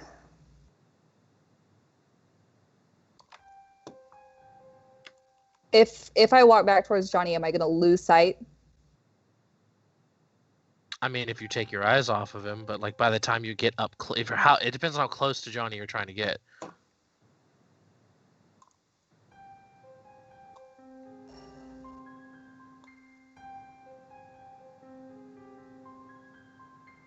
Nah, I'm just gonna go and sit by the fire and just watch for a few more minutes. Okay, so you go and you sit down at the fire, and as you go to sit down, it's like as you're sitting down, he finally speaks. He says, Can I join you?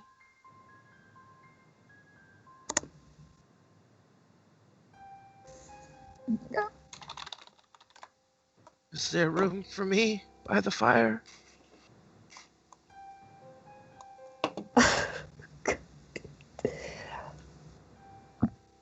What's your name? I definitely hear that, right? Yeah, you would hear her. Yeah. Yeah, I would make sure I'm loud enough. I peek over and I see this dude while this is happening. So unless you're getting closer, like yeah, as you look up, you can just barely make her out next to the campfire. Hmm. He's off to the side of it, so the fog is kind of blocking your visibility. Oh, okay. But as you ask him what his name is, he kind of like reaches up and he like holds his head, and he says, "Cal. My name's Cal." You don't seem entirely sure about that? I'm lost in the fog, and everything's wrong. It's all backwards. Where are you from?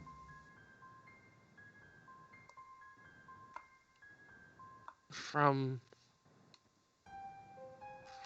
my home, it's by a lake.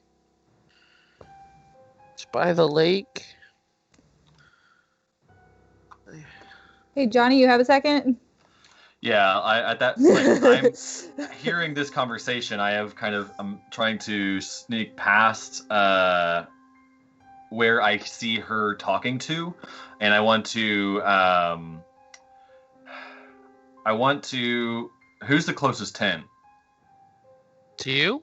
Yeah, I'll say Kilram. Kilram. Okay. Does Kilram? And remember, my toes are peeking out of my tent. I know, but does Kilram rise loudly? He has the look. He has the look of someone who rises less loud than like someone like Eric. But The not hell did I quiet, do? but not quietly. Okay. Well, I mean, the process of clunk, clunk, clunk. Well, I mean, like, is he My something that's armor gonna, is like, if I wake magically him up, is he gonna summonable. scream? That's fair. You do have the magic summon. Okay, well, in that case, I'm going to go to the other side of Kilram's tent, and I want to kind of go underneath the tent, because I assume it's not like pinned to the ground. It's like there's no bottom. It's just a Right. cloth. Right. Go underneath. I'm gonna clasp his mouth and like wake him up and be like, "Shut the fuck up. We have somebody in the tent." Okay. So, Kilram, you have been awoken by a hand over your mouth, and Johnny kind of standing over you. And as your eyes open, the first words that you hear is "Shut the fuck up." I stay quiet and I just nod. And I let him know there's somebody in the camp. I just want to get at least one other person up, and then I'm going to use the fog to my advantage and just kind of circle around to behind this dude. And I'll make a stealth check if you need me to. Please do. Yeah. I'm an expert in that now. While he's doing that, I'm going to subtly like roll over and like kind of like get my head to where like I'm right outside the door of my tent so I can hear better and I could pop out if I needed to. So you said the magic word. You know what I need from you now. Stealthily. Yes. I said it. You said subtly, Subtly. which is another word. For super stealth time. Yeah. Same as Johnny. No way. All right. Wow. I would. Let's see what this guy's passive is. Oh, I was- God. 47 million. And just for like lining up sake, if all of this was still going on, like while I reach out to John, like when I like yell over my shoulder for Johnny, kind of like, and I ask him if he's got a minute. If he doesn't answer me, then I'll just be like, oh, he must have finished what he was doing and gone to bed. Like I will play that off. So the young man Cal. Oh no. Oh no! I never sent you those Fantastic. photos. Why? Why did I do this? Why did I do this to myself? I love it. I love it. I love it. I love it. I Oh love it. God! So, Cal, Angry Kessie Cal- is cuter Kessie. I am not. It is not. Cal kind of looks back God. at the fire, and he looks back to you and he says, oh, "Please, I'm cold. I'm cold."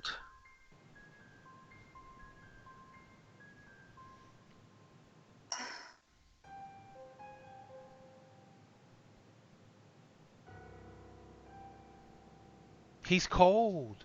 God! Stop! I already feel like shit right now. Okay. We gotta hydrate.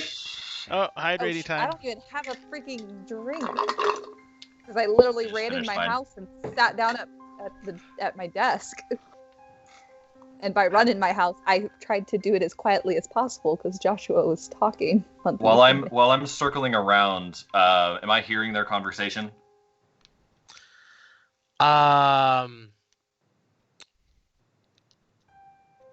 You heard her like raise her voice, but and how far around are you circling? You said I have 20 feet of vision. Yeah, roughly. Okay, but like through the fog, I can kind of gauge where everything's at. Yeah, because I you can could- see a dim yeah, firelight, you're- right? Right, you would be able to see like the dim firelight like through the distance there, so you can kind of like. Yeah, using that as You an know- understanding of knowing that she can see this person on the edge, so I kind of have a relevant idea of where this person is. I want to use that as the fire to kind of be this being the point, this being the radius. I want to go to this part of the radius. Okay. That's I'm a lot of trying to- math. It is. So I'll let you know he's speaking fairly quietly. Yeah. So you're not like if she's talking loudly with purpose. So you're like hearing her. But over the sound of the rain, you're probably not hearing him unless you're going to get real close. Okay. Just let me know whenever I get behind him. Okay. So yeah, he has asked. And Please. I'll tell him You can approach a little closer, but keep your hands where I can see them.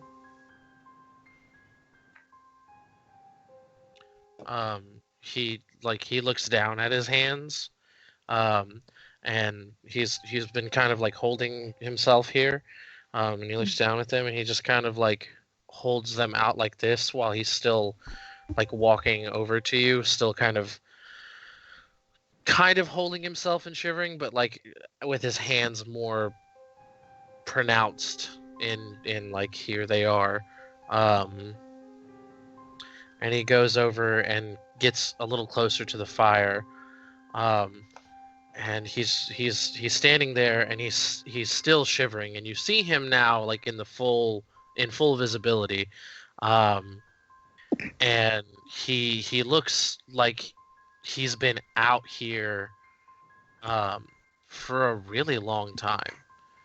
Like he looks like he's been out in the wilderness for a long time.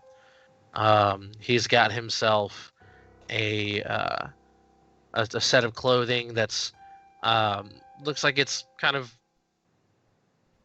moderately well made. Mm-hmm. You know, it's not rags, but it's like just like a commoner's set of clothes. Kind of some bit of a thicker shirt. These kind of leather pants and these very worn boots. But he looks like he has been wandering the wilderness. You know, he looks unkempt, unwashed, and pretty malnourished. He looks like kind of thin and sickly. Like I said, he's very pronounced cheekbones, very gaunt face, just kind of shaky. Looks like he hasn't eaten in weeks. He looks like he's barely keeping it together. And as he moves in closer to the fire, he kind of like brings his hands out a bit more to kind of get them like warm the extremities. Mm-hmm. And he says, "Are you lost too?"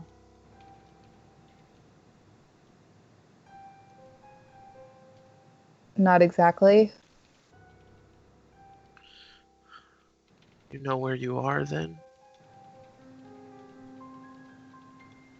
I can't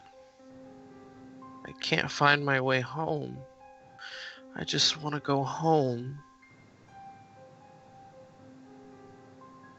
And you can't remember the name of where you came from? I've been out here so long. It's all there is fog. My head hurts. My head hurts. I'm cold.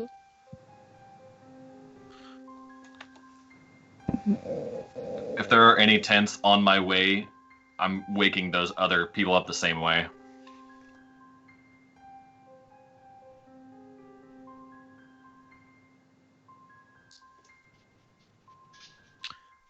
You see him still like trying to warm himself up, but he looks like he's kind of getting frustrated. Oh God, that'll like he's like holding his hands out, and he keeps looking down at them. And he looks distraught.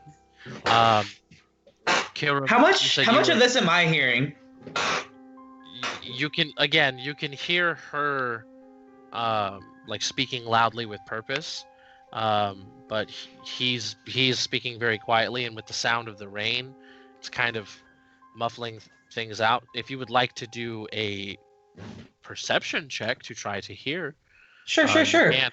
But Either way, I did want to ask, like, what are you doing? Because you're like trying to like make yourself like roll over and make it look like you're still sleeping, or no. I was trying to roll that- around to where, you know how my feet were sticking out. I Right. want to retract my feet in and kind of have my head sticking out and listening. And so I rolled a 15, and at this point, I would come out of my tent. Okay, so with the 15, you can hear. With the 15, you can hear Lorelai talking, and you hear the sobbing. You can hear Okay. the sobbing, and it's all around you. So I'm going to get out of my tent and like Okay. stand fully up.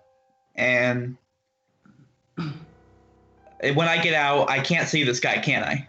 But I hear the sobbing. No, you cannot. I'm going to cast Detect Magic as a racial feat. Well, let me make sure I can still do that. Is that a short rest or a long rest? Because I think I might have already done that. No, I can do that. So short rest. So I'm going to cast Detect Magic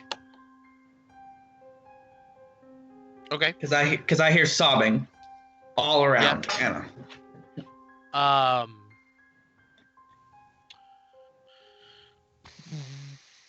So you pick up immediately on,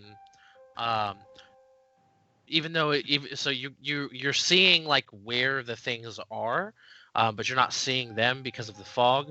What the things that are farther out from you, but Yeah. you're like picking up on like Johnny's crossbow, the toolkits that or not the toolkits, but the Alchemist fire. that the stuff he's using to make the alchemist fire. You're picking up Lorelai's axe. You're picking up, All my stuff. the items of your friends. You're picking up all of your stuff. Nothing out of the ordinary. But you're not picking up anything else except for what you are already seeing. Like, you are already aware that the fog itself has a hint of conjuration and abjuration that you were already aware of. Like the very air itself, like the fog, the mist of Barovia, is in and of itself inherently magical. So you're not seeing anything new. Like, nothing new is pinging. Okay. Cool. Nothing new is pinging. I was hoping it might like extend my visibility of things I couldn't see. But technically it does, but it's like yeah. I get it. I Yeah. get you. it's like having like heat vision with a smoke bomb. Yeah, exactly. So I'll come out and I will say, Lorelai, I hear sobbing, I hear talking, I hear you. Who are you talking to? Is everything okay? And he can't see. So you walk up to the fire to her to say this? Yeah. I'll walk up towards Yeah. her. Yeah, you walk up to her. And he cannot see the young man. in front of Ah, what did I do? I say to myself silently.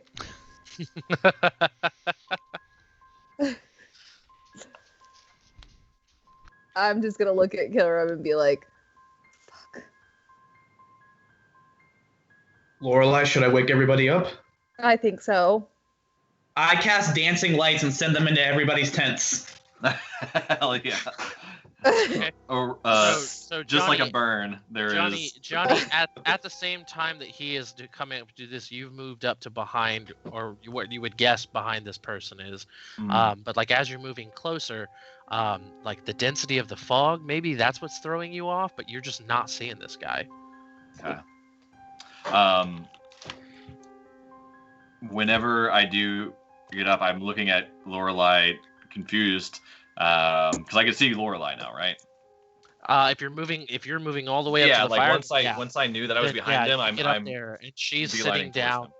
Yeah, she's sitting down, and Kilram is kind of standing over her, and you see him like produce these dancing lights and sending them out into other people's tents. But you don't see anyone else. Okay. I look at Lorelai and I go, I understand we have a guest. Yeah. All right.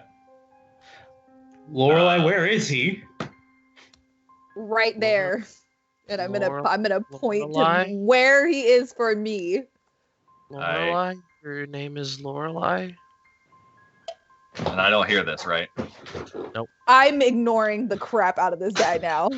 As she points to it, I'm going to go to where I assume this person is, or this entity is, and I'm just going to, like, looking at Lorelei and just kind of move my hand through it until she goes, yeah, that's it. Like, just to kind of get, I'm just trying to... An idea of where it's supposed to be. And I want to see if my hand moves past it, if there's any cold essence whenever I get to a certain point.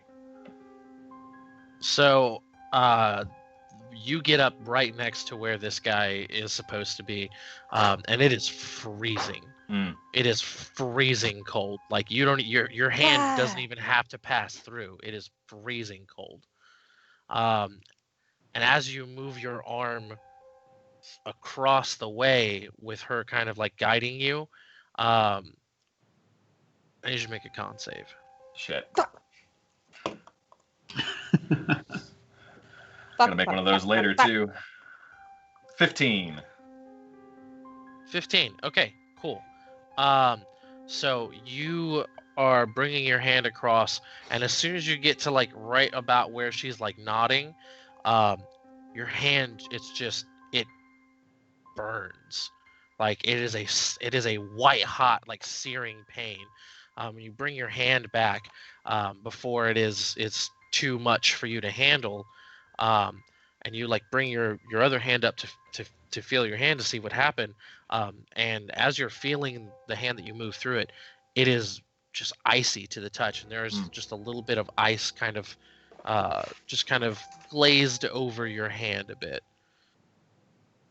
Sometimes. And he looks at you, Lorelei, and he says, "Lorelei, I'm cold.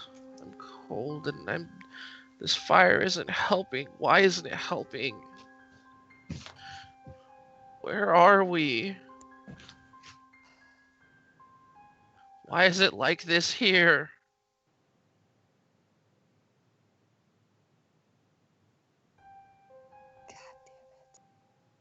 What was he saying? He kind of... I'll tell them what it's saying. Like, as I go to the tent and head this way, like they're just all crowded around nothing, right? Like they're all basically in a circle of nothing. Well, I was gonna say, would light just wake us up? Yeah, that's why he sent the lights into everybody's tent to wake everybody up. Would that work? Like, is anybody stirring, or should I start yelling? Well, originally Johnny said he was waking us up like as he went past the tents. Johnny was gonna go past the tents too. All right. So I would say everyone would be awake by now. So in that case, I am going to go ahead and use one of my abilities, which I still have access to, and I'm going to detect good and evil. Yeah, I made sure to make a little bit extra effort to wake up Kilram a little quietly, just because I remembered the river incident where he was screaming and wailing, and I was like, he's probably one of those kind of sleepers. But everybody else, I assume, can wake up on their own.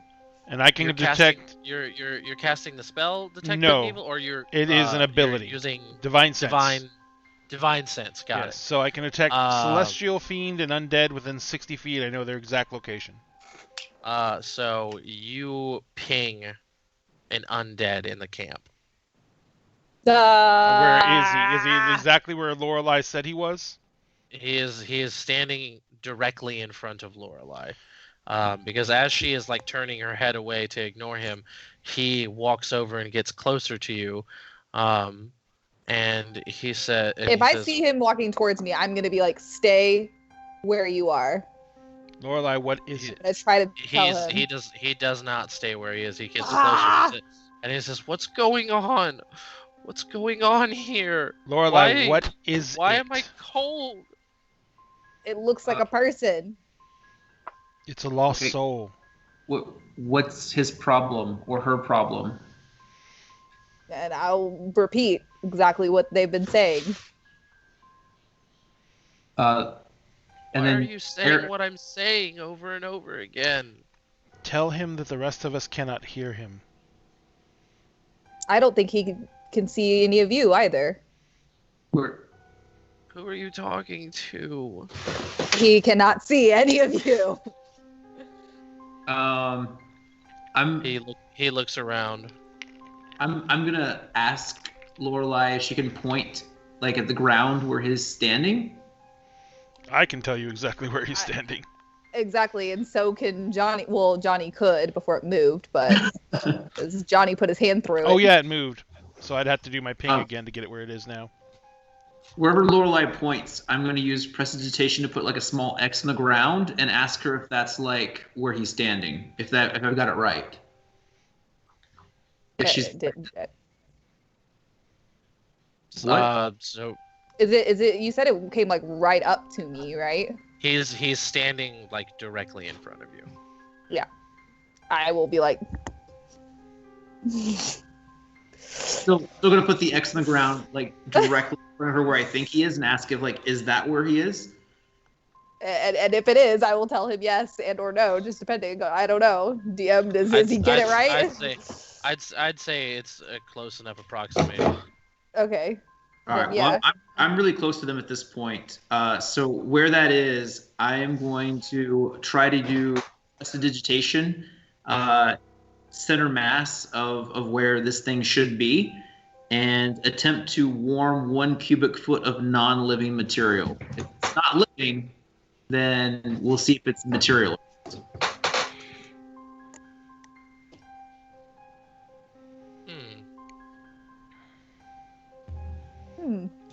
Lorelai, is it trying to make harm you? Make an Arcana check. Not yet, but it's starting to get more agitated.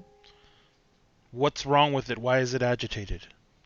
It says it's lost. I've already repeated. I said that earlier. I don't Yeah. know because I didn't want to just repeat what No, Johnson it's okay. said over and over and over again. But I have explained what Okay, the thing got has it. been saying this whole time. I will tell everyone Okay. because he's getting irritated that I'm repeating him.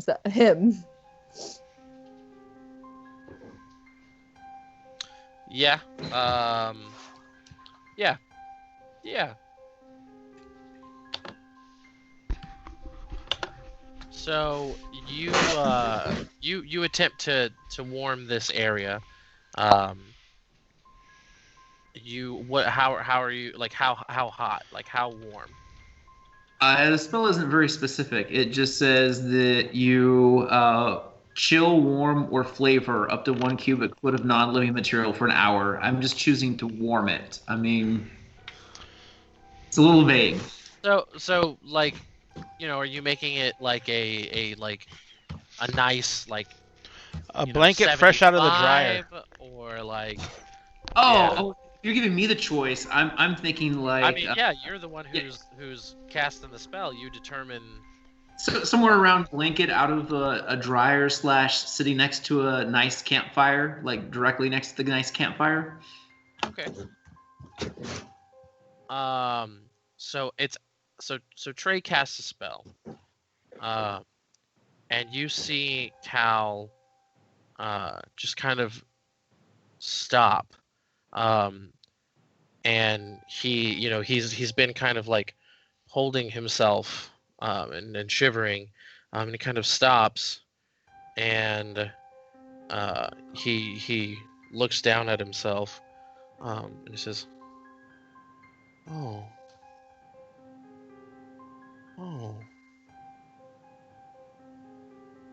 I remember now." And he kind of reaches up and he holds his neck. And he says, "That's right. I died out here.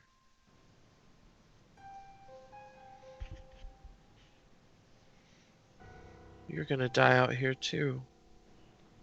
Ah! Are you repeating what he's saying, Lorelai? Yes. I look at Lorelai and I was like, whenever he came into our camp, did you say to come into our camp? I said he could get closer to the fire. Fuck. I knock a bolt.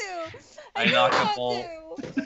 And I aim it towards where I think this thing is, and I fire. So before that happens, Okay.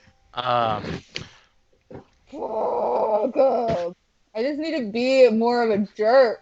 I need No, you. that's your character. You're doing great. I need you to make a charisma saving throw, Lorelai. That's a warning. Oh, Oh, doesn't that's go gonna off. go great. Because as he says, you're going to die out here too. His eyes go black. Oh, with my -1 charisma modifier, let's see. A 4. That tracks. That Woo! Four is not good. Nope. Hey guys. So I just want you guys to all remember that I love you very, very much. So you Tell guys my story. you guys are talking to Lorelai. No, I'm actually scared y'all are about to have to fight me and put me down. You guys are talking to Lorelai, and she's kind of like repeating things to you, and as she is repeating what he says, she says, "You're going to die out here too." Her eyes blacken out, and she stands up, and as she is standing up, the axe is just screaming. And I need everyone. I need everyone to roll initiative. We don't have maps or minis. Yeah, I'm not going to be using it for this. Cool. All right. We're going to go. 24. We're going to go theater of the mind because this is Perfection. this is it's gonna be interesting. I'm gonna roll my initiative. So It's gonna here's be really what bad. you see, Eric, with your divine sense up just Mhm. before it wears off. You see this. You see the aura of this undead, and you know that it is there in front of her, and then it is blended with her, Mm-hmm. and it is like a part of her now. Quick question: if I were to use my turn unholy, would it force it out of her, or would it just force her and it to run away? I can make a religion check or something like that if you need me to. Give me a description of the turn unholy. Turn unholy states, as an act you can censure fiends and undead. Each fiend or undead that can see or hear you within 30 feet must make a wisdom saving throw, DC 15. On failure, it is turned, as in the cleric's turning ability, for 1 minute or until it takes damage. A cleric's turning ability says that it must move its movement distance away from me and must maintain a distance of at least 30 feet from me. If it cannot maintain that distance, it can only cower in fear. It can only take reactions, and those reactions can only be used to move farther away. Got it.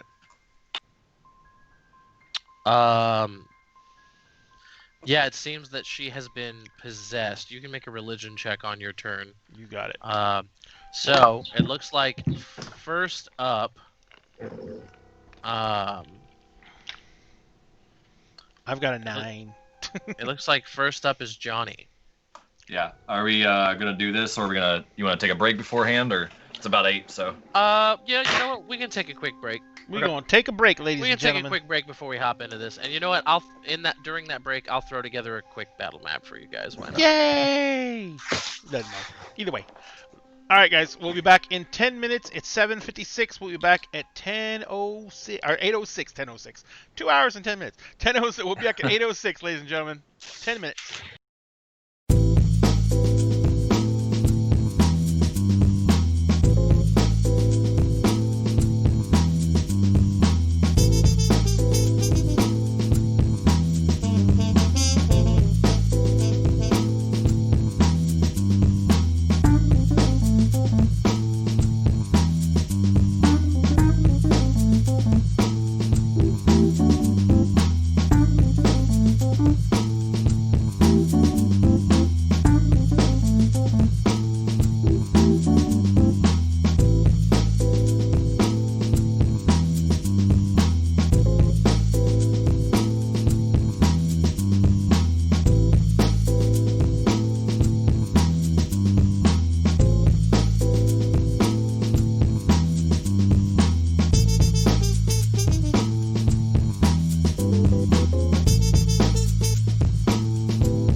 y'all, and welcome back to Dinner and a Game. Thank you so much for giving us that little bit of time to get things straightened out, get some refreshments in us, get some French fries and some goody goodies, and now we are going to get back to it. Well, in a second. Aren't we in this bitch? Let's do it. All right. Alrighty. So let's bring everybody over to this page. I don't want to. Oh, God. Oh, shit. Oh, whoa. I gotta zoom the heck in on this page. No. Add a turn for you. Add a turn. Do you want us to reroll initiative, Josh? I got a fucking 24. We ain't re-rolling shit.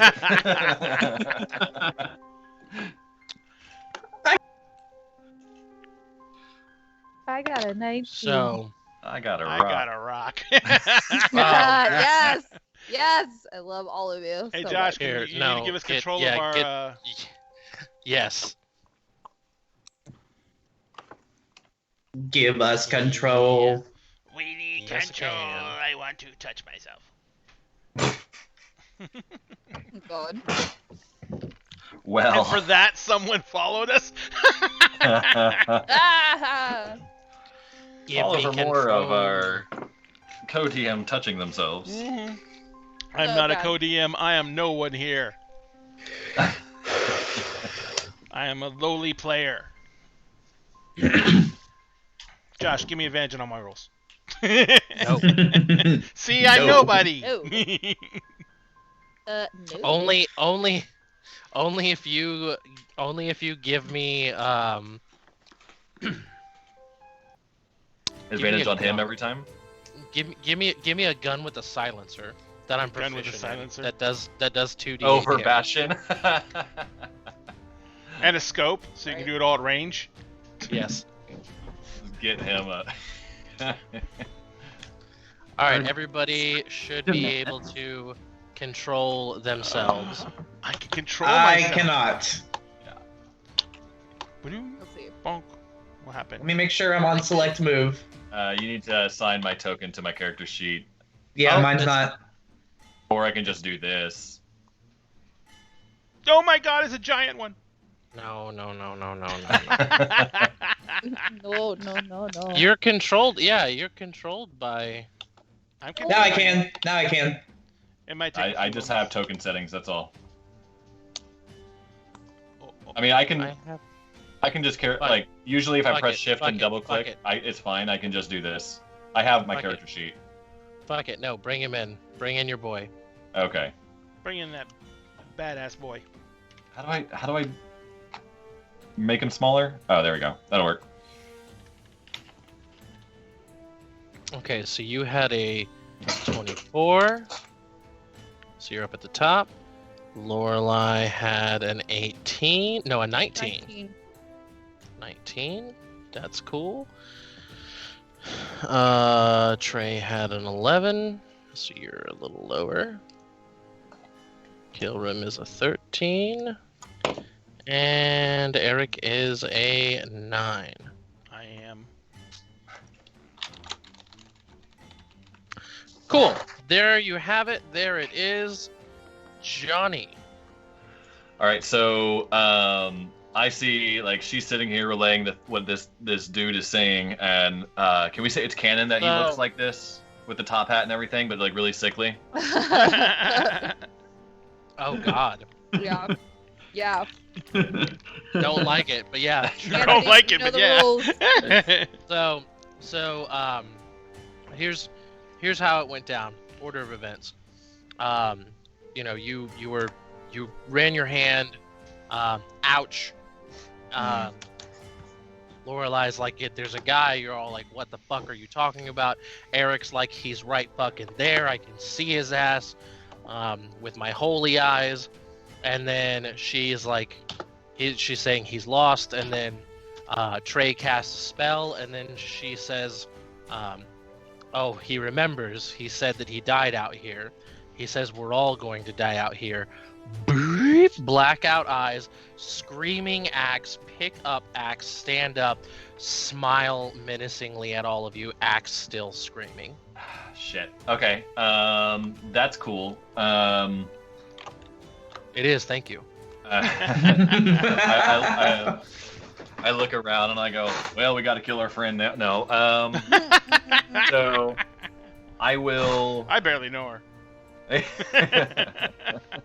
Killer starts sweating. Guys.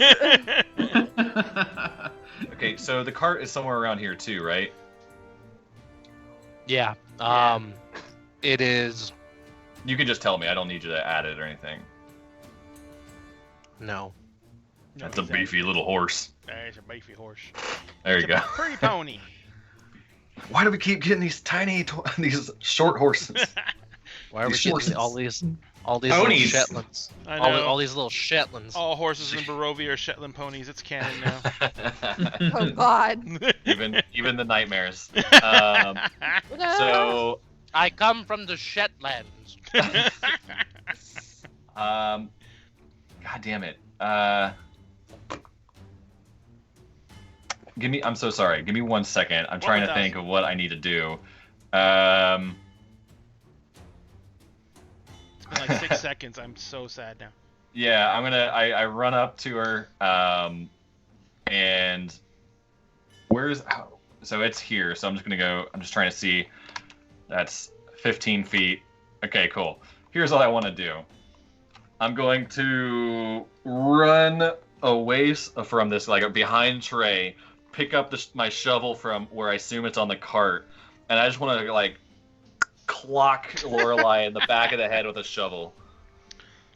Because Okay. I don't think I can do like damage to her with a crossbow bolt that is supposed to knock her out. So I'm just using what I have, and also with the spear, I guess. But Got it. so that is what I am doing. What's the roll for that? Would you Improvised say I am proficient in shovel? I would say it is an improvised weapon. All right, so that's just what D20 plus 1 strength roll. Mhm. Yeah, cool. Where is it? 7. I miss with my shovel attack and it goes wide. And I'll use. So where are you now? Oh, so sorry, I didn't move my. I'm back here now. Got it. And I will. That's my action, movement, and So I'll go ahead. You run across the camp, kind of circle around, and you spot your shovel, pick it up, and you come back around, and she is just kind of standing there, just kind of like looking around at everyone, and you run up behind her and go to swing at the back of her head, just to try to get that sweet clunk and have her go down. Mhm. But as you go to swing, she kind of like turns her head and it fully rotates 180 degrees behind her. Oh, And Lorelai's dead. there's this kind of like cracking sound as she looks back, and you go to swing, and she just kind of like dips forward. Her head goes back, but she kind of like bends forward, and the shovel goes clean over her. And there is a crack again as she kind of realigns and like looks back, or not looks back, but turns back around. I had to crack my neck after hearing that. You're welcome. Seeing that, Thank you for the Foley work. I appreciate it. yeah, seeing that in Johnny's mind, thinking, "Fuck, I don't think she survived that."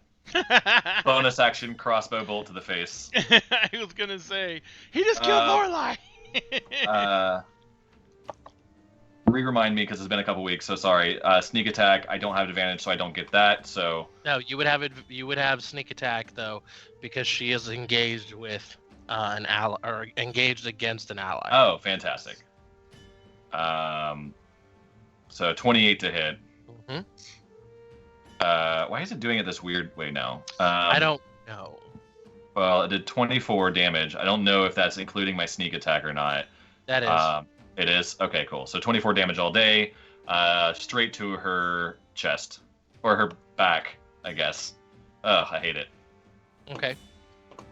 So you put a bolt in, like, right into her kidney. Yeah. And this wailing is heard as the sobbing that you heard now grows to a loud and very pronounced, just echoing cry, almost like a shriek. And that's it for you? Yeah, I'm just, under Yeah. my breath, like, I'm so sorry. I'm so sorry. Got it. So yeah, she turns around to look at you, and you see that as she turns around, these tears that are just this almost like ink, this thick black tears are just streaming down her face. And her mouth is open, and it looks like her body is laughing, like her shoulders are kind of moving like she's laughing. But you realize that it's this sob is coming from her. And I need everyone to make a wisdom saving throw, with the exception of Lorelei, obviously. Okay. You know, we just got a coin. Can I would anyone mind if I re-rolled that natural 1? Go for it. Go for it. Johnny, I feel like you should too. Another natural 1. Oh my god. It was meant to Meant be. to be. I feel like a 12 was probably not a great roll. God damn it, y'all. We're all dead. We're done. I'm fine. We're dead. So we I'm used fine. 1 coin. Wait. Are We've you used. are you at a level yet where you're emanating? Yes, we- I'm sorry. Whoever's within 30 feet of me has a +4 to all their saves. Okay, cool. I have a 16. I feel much better about a 16. And everyone's Johnny, did within you- 30 feet of me. So Johnny and I re-rolled, so 2 coins have been used. Got it. There are now 5 coins. So I Making got a 12. So making everybody's total. You got a 10, you mean? 10. I got Plus a 4? +4, yeah, 4. Whoops. So you got a 10, Trey has a 16, Eric has a fucking 20. 20, and 'Cause I'm pretty. Johnny has a 15. Was that correct? Yes. Yeah, that'd be a Yes. 15. Got it. Okay. Jess for the lend a hand, but hasn't said to who. Yeah, you have to send to who?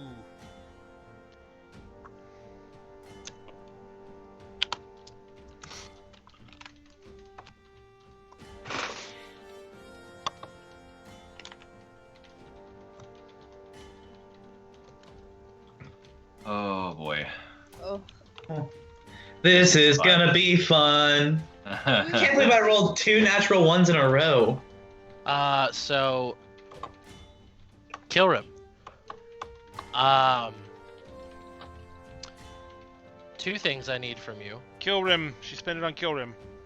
So lend a hand's just a +1. That only makes it 11, right? Yep. Yeah, go ahead and roll a d4 for me. Okay. It's probably fine. It's probably nothing. It's nothing. 1. Okay, so you guys see this visage in front of you, and it is terrifying. Most of you were able to just barely steal yourselves, but Kilrim, you are unable to steal yourself from this. And seeing your friend like this, it sends you into a state of terror. And you guys see Kilrim age 10 years. That's sad. Oh. Does he get, like, how old is he now? How old was I? I'm pretty young. Let me check. Okay, I was gonna You're say, pretty like, young. does he get, like, salt and pepper fur? Is he that old No, yet? he's not that old. Oh, okay. Although Pretty young. God, I don't have an age written. How long do furbolgs live? Yeah. They live a long time. They're like half elves. Oh yeah, so forget it. 10 years is nothing to you. Yeah, I'm Fayish. 10 years is 1 year to everybody else. You see him kind of get a couple of creases and wrinkles from this. Like But straight up like Indiana Jones way. yes, Yeah, that's great. I love it. but I that hate it. I is- love it. that is going to be that for her. And I also need Kessie to roll an attack roll on Johnny. And My if friend, don't do it. you've got a charge of rage, right? Kessie, do you have a charge of rage? She doesn't want to say. I can access your character sheet as well. I think she's You chewing. muted, Kessie. You're heavy muted. Sorry, I forgot. Also, I was trying to cover my mouth before I started talking because I don't have my retainers yeah. in. Anyway, yes, I do. Okay, now you have one less than what you had. Because as a Mhm. bonus action, you fly into a rage. And I need you to make an attack with advantage because you are recklessly attacking Johnny.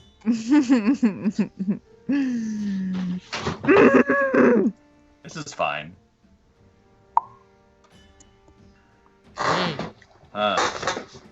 Mm, Yeah, this is great. Yeah, it's gonna I be didn't good. get my long rest either. Nope. The I'm good still news is at the good news is 25 neither of did I. 45 HP right now. The good news is neither did I. Go ahead, Yeah. go ahead and give me that So- damage. You got a short rest though, Johnny. You could have spent your hit dice. No, I was doing things. Oh shit, you didn't get a short rest. Oh No. shit! It may roll it twice because I hit it twice, but I don't know. It's not doing anything. It did roll it twice, but it rolled an 11 and a 21, so the 11 would be No, the no, no, first no, one. no, no, no! I'm the saying the damage. damage. I'm Oh. trying to close. I'm trying to. Captain Caffeine redeemed Bane on Lorelei. So she has a negative $4 attacks from now on. Or to roll a d4. Roll a one. d4 and I subtract, think yeah. it's just one. Yeah, I think is that. Oh that's no, just is one. that the regular one? I gotta It- change the name It on was that to save that one in particular. one. Yeah. I gotta I don't create a know new why one it's for that. not. So do I rolling- roll a d4? I don't know why it's. I don't know why it's not rolling damage. I don't know Yeah. either. I'm trying to click on it. I even What tried is to it? click on What? It's a D12, right? Yeah. What's your strength? I mean, I could roll the damage from What's- my. what's your- what's I your- could what's I your- could just roll the damage from my D&D Beyond. Let me see. That'll work. There it goes. Plus 2 for the. Plus 2 rage. for rage. Mm-hmm. Got it. So yeah, Johnny, you take 11 points of slashing damage. He walks it off. No, this is not good. I am He walks it off. hurting.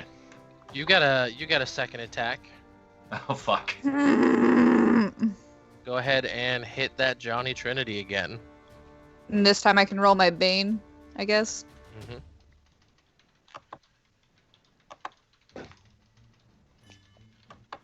We rolled it. A 4, So- so that makes it only a 16. A 16 to hit Johnny Trinity. It hits. God damn it! I will use Oh, there a it goes. fucking reaction to Oh. do something. Yep, you're gonna have the damage. Oh, okay. So instead of taking 12, you take 6. Okay, I'll take it. I'm still up, guys. Good job, Lorelai. I'm really by proud the way, of you. by the way, Lorelai, did you take the 24 points of damage from Johnny? Hmm? You got shot in the kidney for 24. Oh, that's right. I did Yes. not put that on there yet. No. You should. Sorry. And I that forgot. happened before she went into a rage, so it's full damage. It is full damage. Mm-hmm. Cool. Because that matters now. That matters a lot. Actually, that matters a lot. It's gonna make it. Yeah. Okay. So that is that. That's gonna take us to Kilrim. You are afraid. Yes.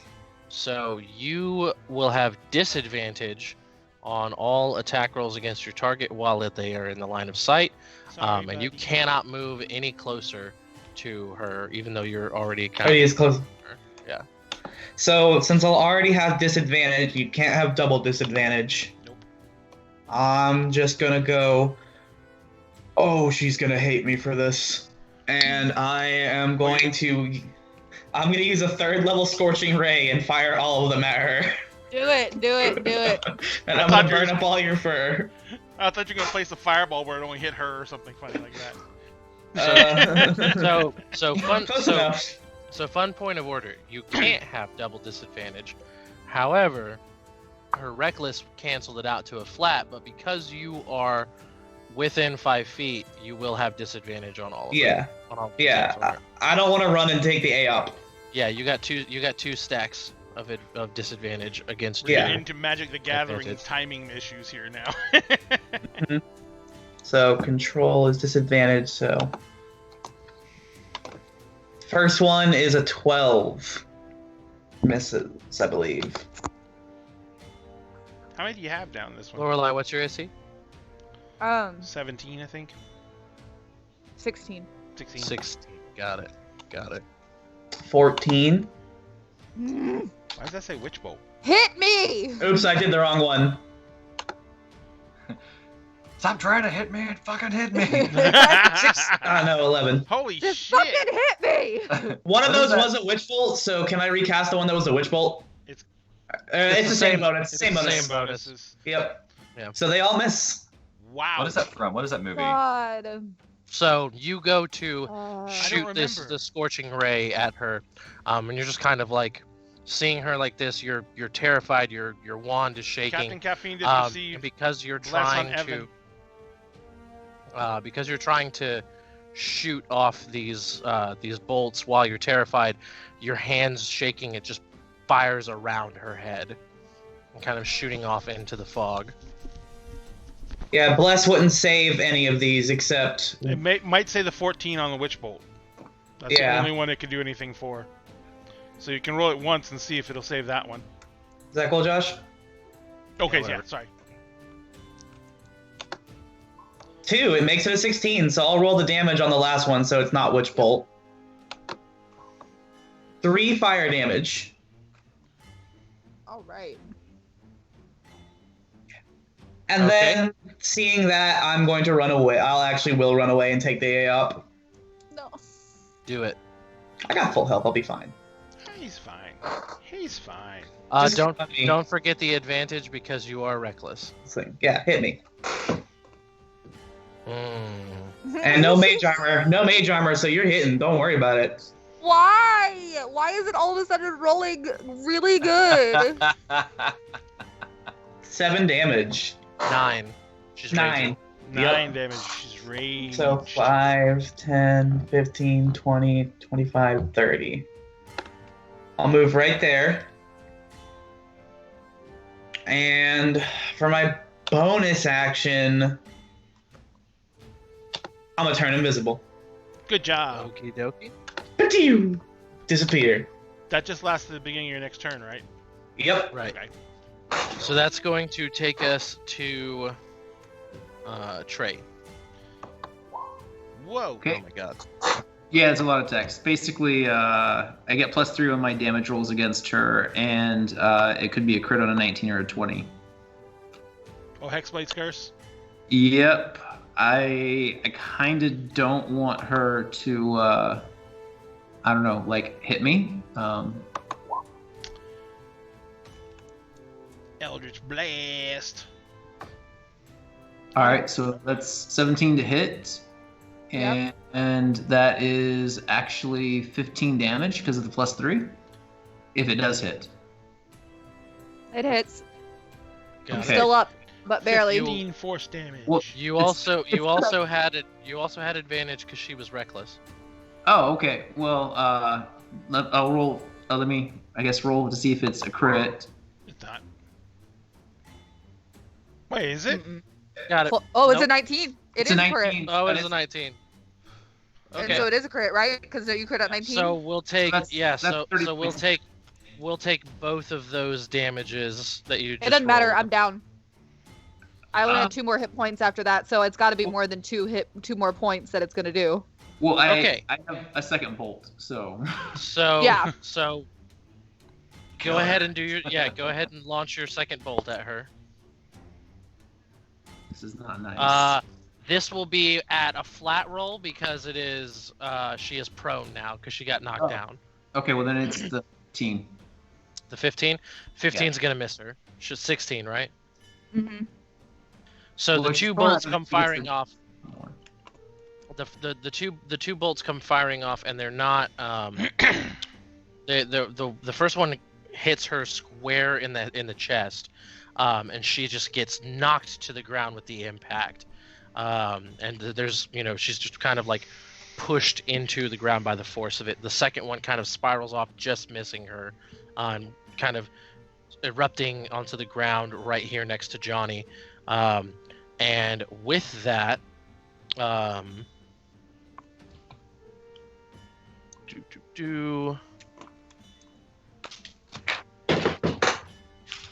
standing right there next to her is a spectral young man. With the top hat. With the top hat. Sure, with the top hat. Thank you. If it makes you feel better, if It does, it makes yeah, this it- encounter, if it makes this encounter easier, Uh-huh. then absolutely yes. But he looks around, and the same like inky black tears falling from his eyes. He's just kind of floating there, and he's looking around at all of you. And as he comes up out of her, he says, "I told you you'd all die out here." And that's gonna take us to. I still Eric. have a move. Oh, never mind. That's gonna keep it a Trey. Do you have a move? Oh, a move. Okay, yeah. I do. Trey heroically runs off into the fog. No, I'm over behind the fire. Just get some distance. Got it. That's gonna take us to Eric. I whisper, "Tear, guide my blade." My blade ignites in holy light as I channel divinity. I come to here, and is that an action? As an action, yes. I abuse. I believe it is. Is that considered an attack action? What, to ignite your blade? Yes. It's an action. Because I only get my second attack if I do an attack action, correct? No, it's if you ignite your blade, it's an action, and then you get your attacks. No, the attacking is an action. Yeah, attacking is an action. So I Yeah. can either ignite my Right. blade or I can attack. Correct. So You if can either ignite it or attack. Yeah. Yeah, so I've ignited the blade, but Right. do I get any attack from my... Because I have 2 attacks around. No, you get multi-attack because you take the attack action. You attack twice. Right, so I do had- not get to get an attack action then. Right. So that is all I can do at this point. Got it. Johnny. Is muted. Oh, wait! Oh. Is it a bonus Thank you. action to administer a potion to someone else? Or is it an action? No, it is a bonus action to drink it yourself. Okay, no problem. It is an action to give it to somebody else. So what I would like to do is seeing. Okay, I went first off. Seeing that this thing came out of it, she is unconscious at the moment, right? means- Yes. Which means I can tell that she's still breathing. She's just unconscious. Right. Fantastic. Can I use a medicine check to stabilize her so she doesn't take death saving throws? Yeah. Roll the check. Okay, fantastic. I will do my dang old medicine. Yes, 14? I'm trying to remember what the rule is for this. I have one of the medicine check things, or I have the thing in my bag. I believe that it's.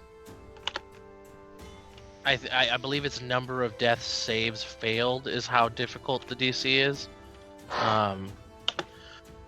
But I'd say since she literally just went down, yeah, 14 will do it. She is Okay. stable. Fantastic. So she's stable. I'm going to bonus action disengage, and I'm going to yeet myself right on out of here. Where am I going to go? I'm going to go over here behind our pony boy. Actually, I'll just keep going right there. And so that's movement, bonus action, action. That is my turn.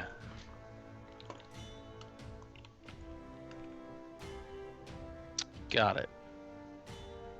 So that's going to take us to Lorelei / the ghost. And Lorelei, you are stabilized, so no need to worry about death saving throws. But the ghost is going to see if there is a recharge on God. a certain ability. Mhm. Yeah. Hmm. Okay.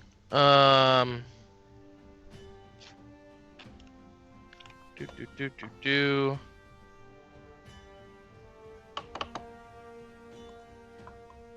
So this ghost is going to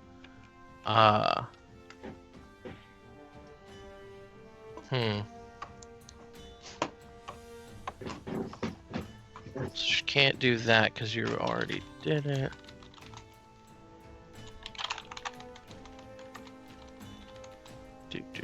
And you're immune now. Okay, got it.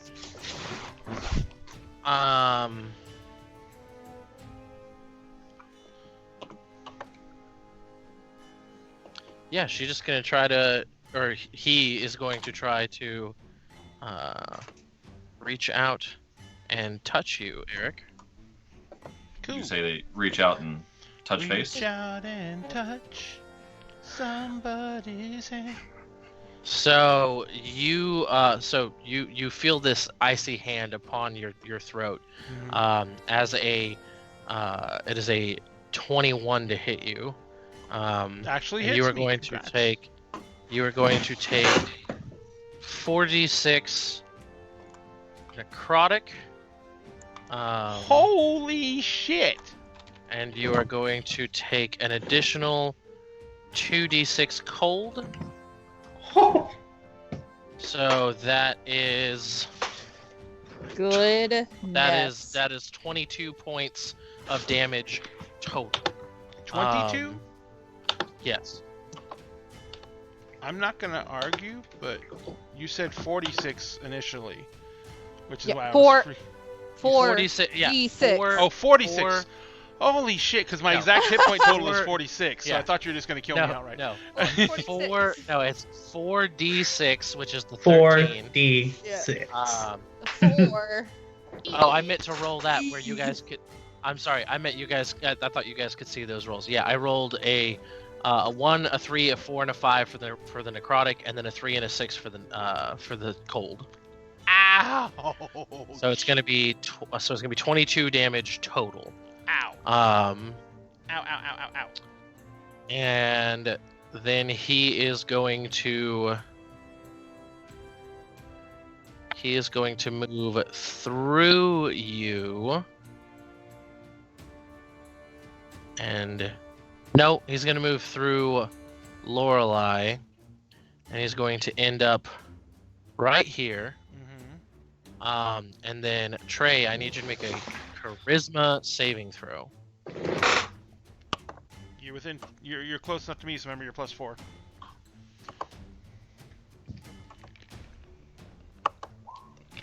So 27. I didn't think that was going to work, but that's okay.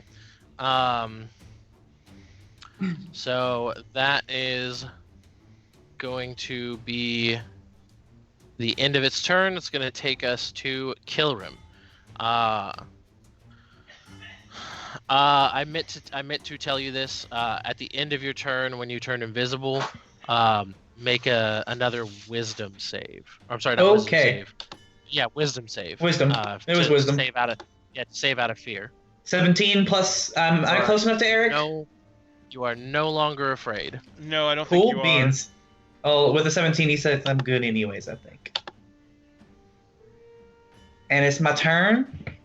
Mhm. Cool And beans. You swoop back into visibility. And I pull out my wand and I take my thumb along the lightning rune and cast it out for the outward attack and cast Witch Bolt at level 3 on it. Okay. So that is a roll to hit, right? Yep. 23. 23 most definitely hits. 20 damage. Got it. So And you know what? Make it lightning- 23 because we took a short rest. Got it. 23 points of damage. So your lightning arcs off in this witch bolt. These long, jagged tendrils of crackling electric energy kind of reach out and just pierce through its center and kind of like almost like a harpoon, kind of go through the side and then kind of stick onto it on the other side, kind of clasped to it, and this lightning just continues to arc off of you onto it. And you said it was 23 damage? Actually, just 20. I didn't get a feature back, so just 20. Got it, 20 damage. So you look at your handiwork and you see that this ghost is just shrugging off this damage. It is no big deal whatsoever. Alrighty. And that'll be my turn. I'm gonna move over to here.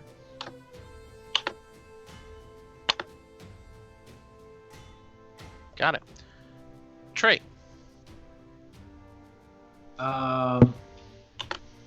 Does the hex count for the spirit since that's what I was trying to target, or is it Lorelei, like now that she's down?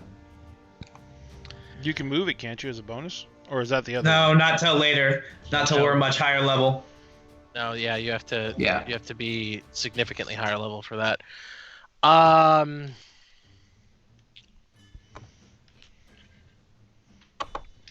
okay with either. I just need to know so I know what I'm going to be doing.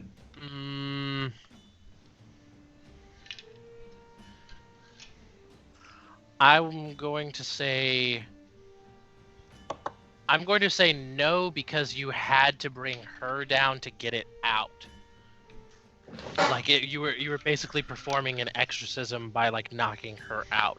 So Exorcism by beating. it was targeting her body because you weren't like exorcising the ghost by like beating its body up, you know? Okay. So like the rules of possession for this thing is that if it gets you, it has just fucking got you. Target loses control of its body. Ghost control the body, doesn't deprive the target of awareness. The ghost cannot be targeted by any attack, spell, or other effect, except ones that turn undead. It retains its mental stats. It's like wild shape, kind of. Yup. And it lasts until it is brought out by one specific spell, or until the person is beat to death, like the point of dying. Yeah. All right. Well, I bonus action hex it. Got it. What stat are you hexing? Charisma? Got it. So it will have disadvantage on all charisma checks. But before I actually hit it, I am going to be taking a 5-foot step back. So it Okay. gets an opportunity attack. This does. That is a 19. That'll hit. Okay, so you're going to take on the way out 4d6 necrotic, and then another 2d6 cold. 24. So 24 points total. Ouch. Yeah. It hits like a brick shithouse. Does an 11 hit it? An 11 hits. Okay, This- so This thing is not wearing any armor whatsoever. Then it's taking 9 force damage to necrotic. Got it. So it takes, you said 9 force and 2 necrotic? Yeah. Got it. All right. Yeah, so as you are blasting it, your bolt kind of impacts, but it goes through and disperses the ghost for a second, and you see it kind of begin to form itself back up. But it's kind of taking a little longer to reform itself, and it looks even less corporeal than it was a few seconds ago. All right. So that was 10 force. Do I need to roll necrotic? I have a feeling that it's probably immune to necrotic being undead. You feel like the hex should have done more to it than it did. Well, I'm asking, if I need to roll it or not? Because if I need to roll it, I'll roll it. But if it's not, Yeah, make an arcana check. Why not?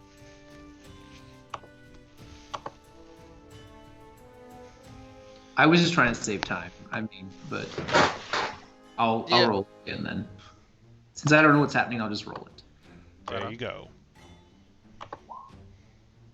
So 5 necrotic.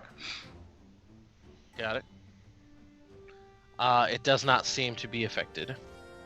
Yeah, I didn't figure it was. And then The second bolt. Was a 10. It did 10 damage. He rolled 26 to hit. yeah, the second bolt was 26. Oh, got it. Got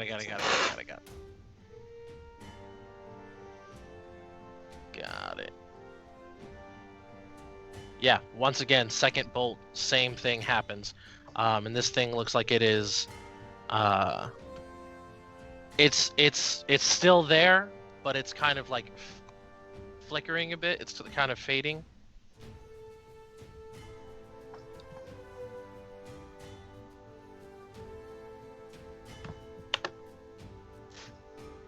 And then you move, and that's it? Yeah. Got it. That's going to take us to Eric. All right, so I am now I'm swinging with my weapon. My weapon now counts as a magic weapon. It's got a +1 bonus, and for the duration of 1 minute, which is how long this affects it, I have an additional my charisma modifier added to my 2 hit. Mm-hmm. So it's another +4. So let me check and see if that actually adds it on the first swing. I don't know if it does. I think there's a way to like modify it. There's a way to add the +1. So see, that did 1d20 +1. That didn't work. All right, so I gotta roll. Okay, I'll just add all the total to it. So yeah, just roll. Yeah, just roll the weapon itself, and then we'll add. All right. Right. Yeah. So the weapon rolls. The attack roll is a 17 plus the base of +7, which makes it a 24, plus 5 more, which makes it a 29 to hit. 110%. All right, and then 7 points of slashing on the first attack hit. Okay. Oh wait, it should be 8 because it's not adding the +1. It's a magic weapon right now. Got it. Okay. All right, and then I roll my second attack.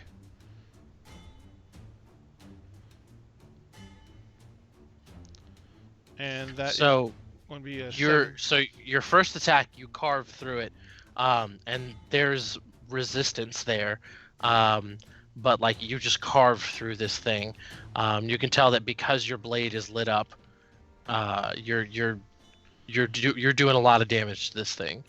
Mm-hmm. So that's another +5 to it, right? To the damage roll or to the attack roll? To There's another +5 to the attack roll, yeah. Right. So now that'll definitely hit. 17 + 5 is gonna absolutely hit. 22. Yeah. And then the damage on the second roll is 7. Got it. So that's 14 magic slashing, and if it's still standing, I'm going to use my Shieldmaster feat. And then I'm going to use a bonus action to drive it back 5 feet. And where is it? So you go to shield bash this thing. You carve through it once, twice, and it's just like struggling to reform itself with each slash. But as you go to like push it, your shield just passes through it, and you like, it's because you're just moving your hand through it. I'm not gonna have you make any, or well, you know what? Make a con save. Ugh. 8. Totem of the owl. Jesus Christ. An 8. Way too long. I fucking love it. I love it so much. You take 7 more points of cold damage as you go to like throw your shoulder into this thing to like push it back. It doesn't really have like it has physical form, but like you just it's like pushing through, it's like trying to like push water. Like there's resistance there, but like you're cutting through it. Got it. And it doesn't get moved backwards. And that should be the end of my turn. Got it. Johnny.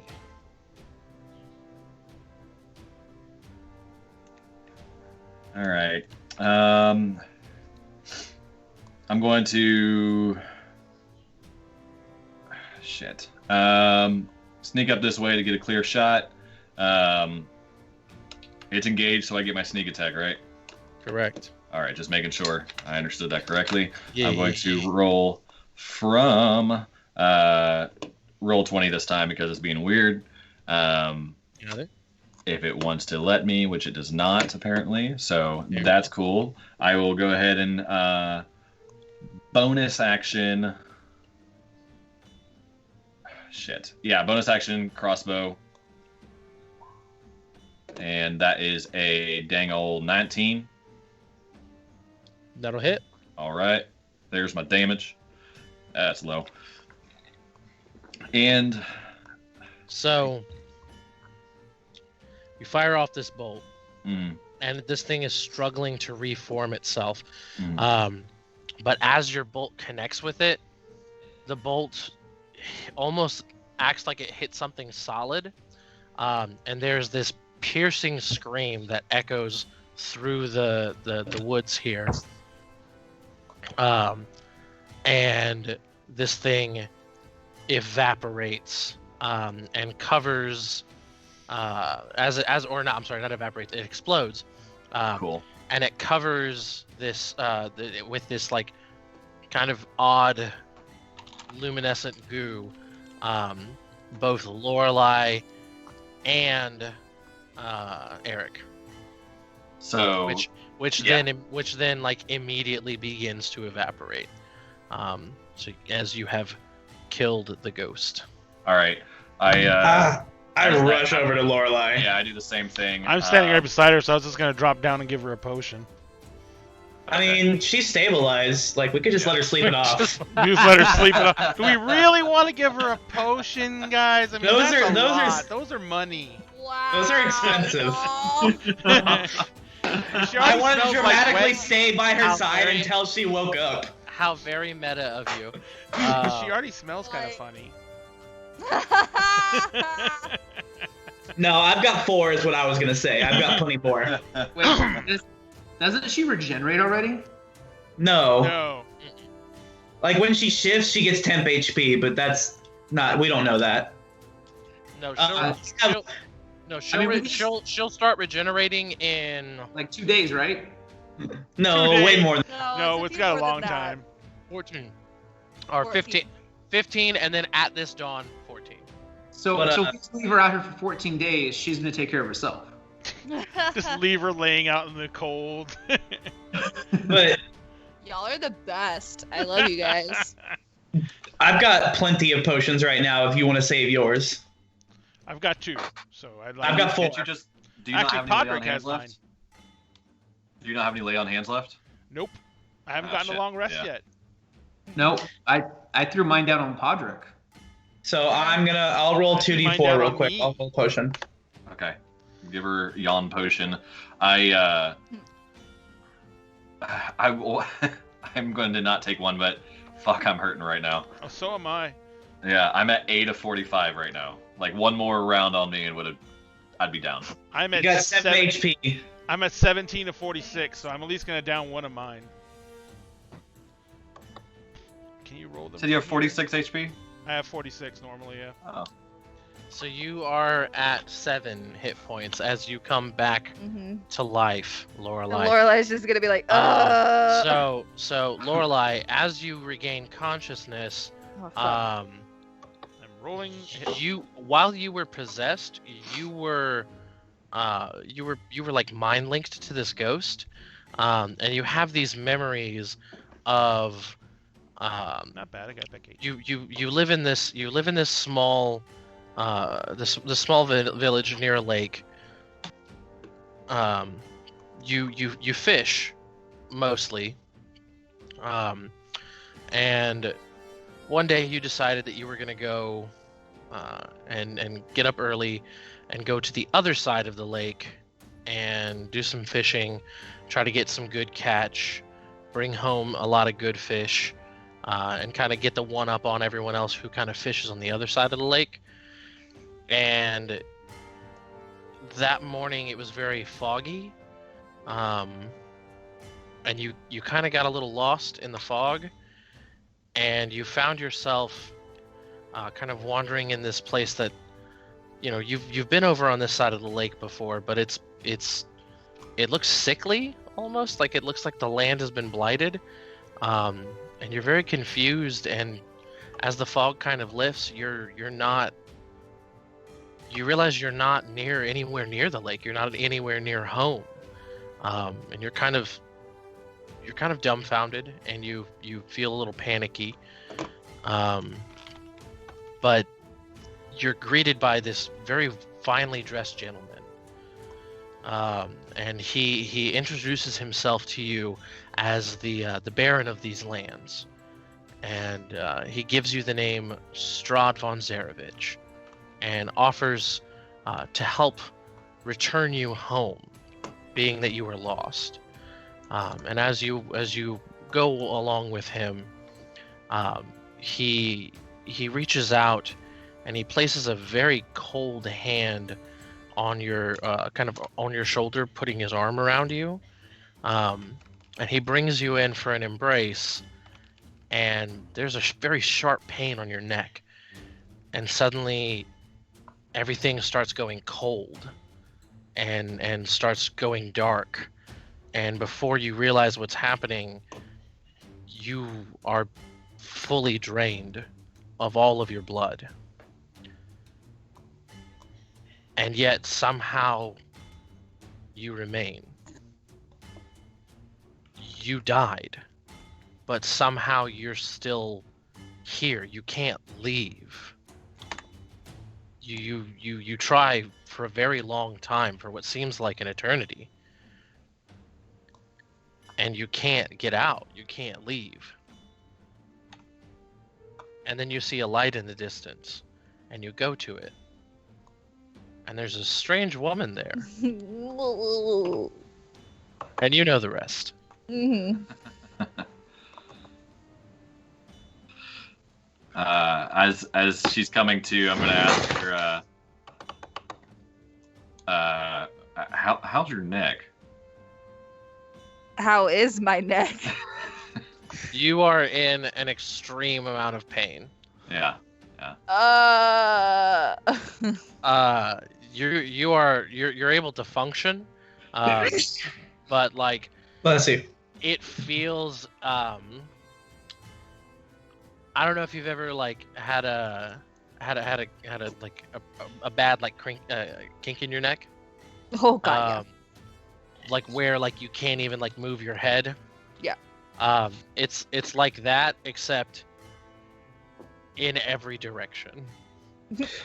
So I imagine that like Kilrim had to like tilt her head to pour the potion as much as he could, and like he's still like holding the back of her head and like crouched down and is like, I'm gonna really gently remove my hand. Make a sleight hand check. Okay.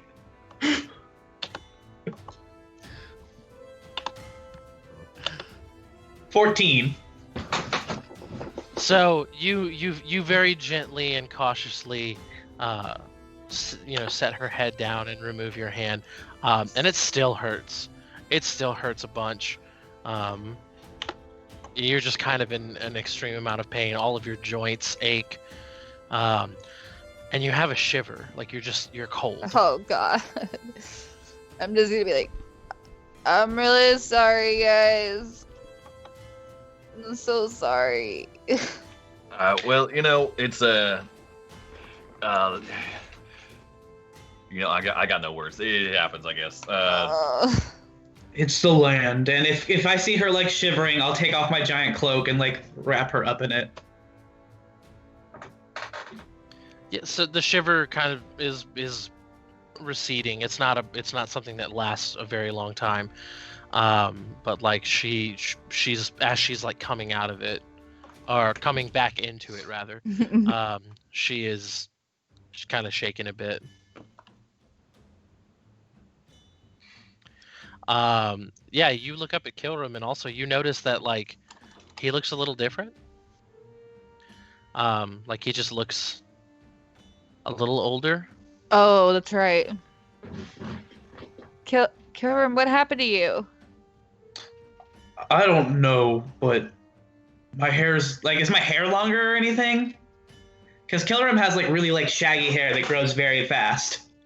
So your hair itself hasn't gotten much longer.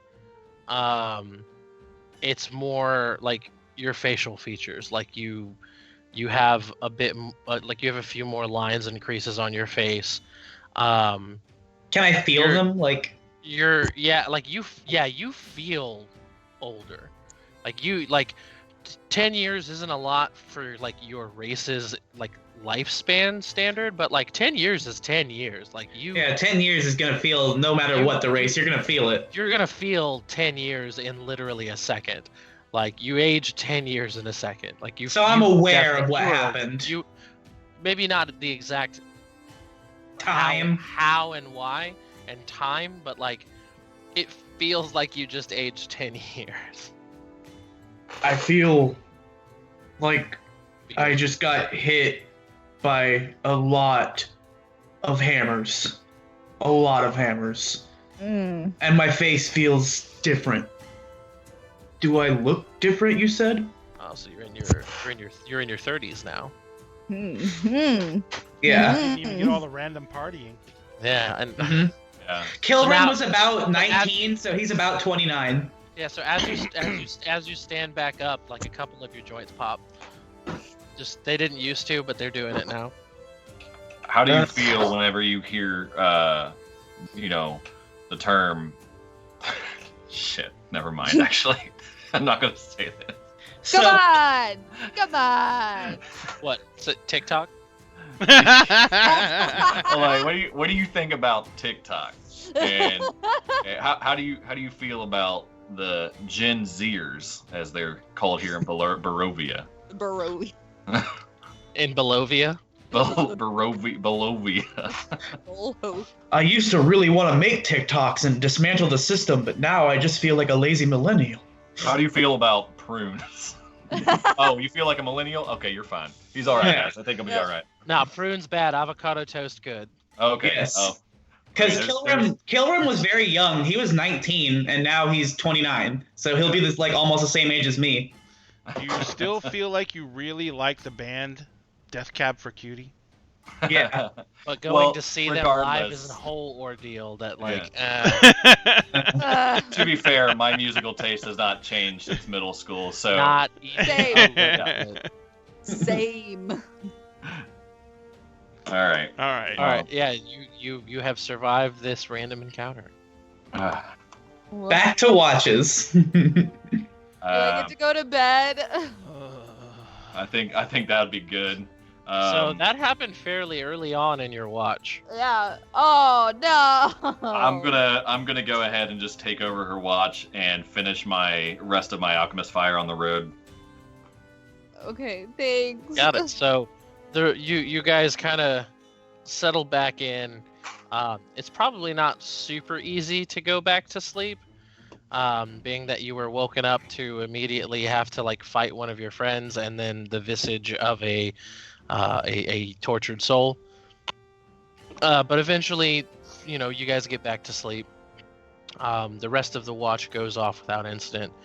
And then it comes time for Kilrim's watch. And we all die. Johnny. Yeah. Or wait, no, you took the last watch, Kilrim, right? Yeah, I take last watch. It's Trey's watch now. Trey's watch, got it, yeah. So Johnny, you wake up Trey, Mhm. and you head to bed yourself. Do I need to make my con save because I stayed up half the night? Yeah. Okay. Yeah.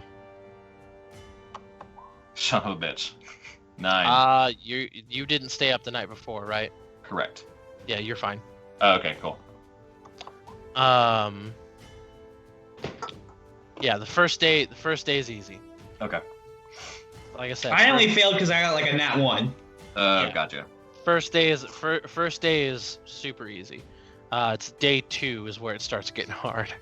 Somebody redeemed hydrate, by the way. Ooh, yay. Oh, Need a drink. I got water. I don't have anything. I don't like walk away from the stream because that's unprofessional. Oh, yes, because we are the epitome of professionalism. Oh God, yeah, totally. Well, I also can't hydrate with like a root beer. Yeah, you can. I just did it. I just hydrated with not hydrating.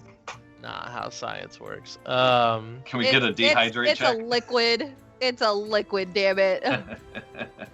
I bet if you look at the So- ingredients, water is so in is there. so is Yeah. urine. Right.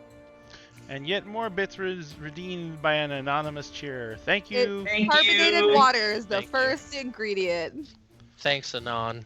Carbonated water is the first ingredient. So yeah, Trey, Yes. it is your watch. You're muted, Trey. You're muted. I rolled the perception already. 22.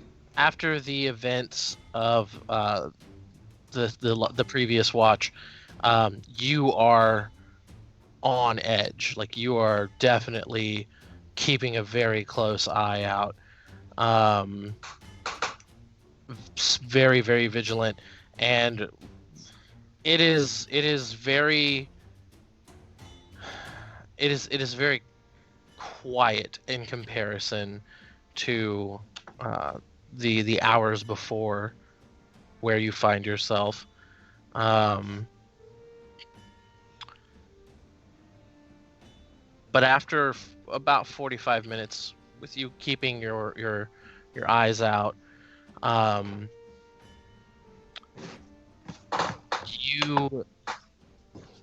you hear a familiar voice. And it seems to be kind of crying from far off. And the voice is just calling out one word. Like the tone in the voice is a mixture of a question, and also a bit of desperation. And it's just someone calling out your name. And you recognize the voice to be that of your sister.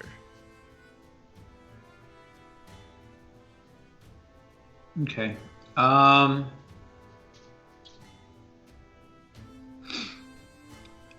gonna respond by saying, "Sis, if it's you, tell me a story from when we were little kids."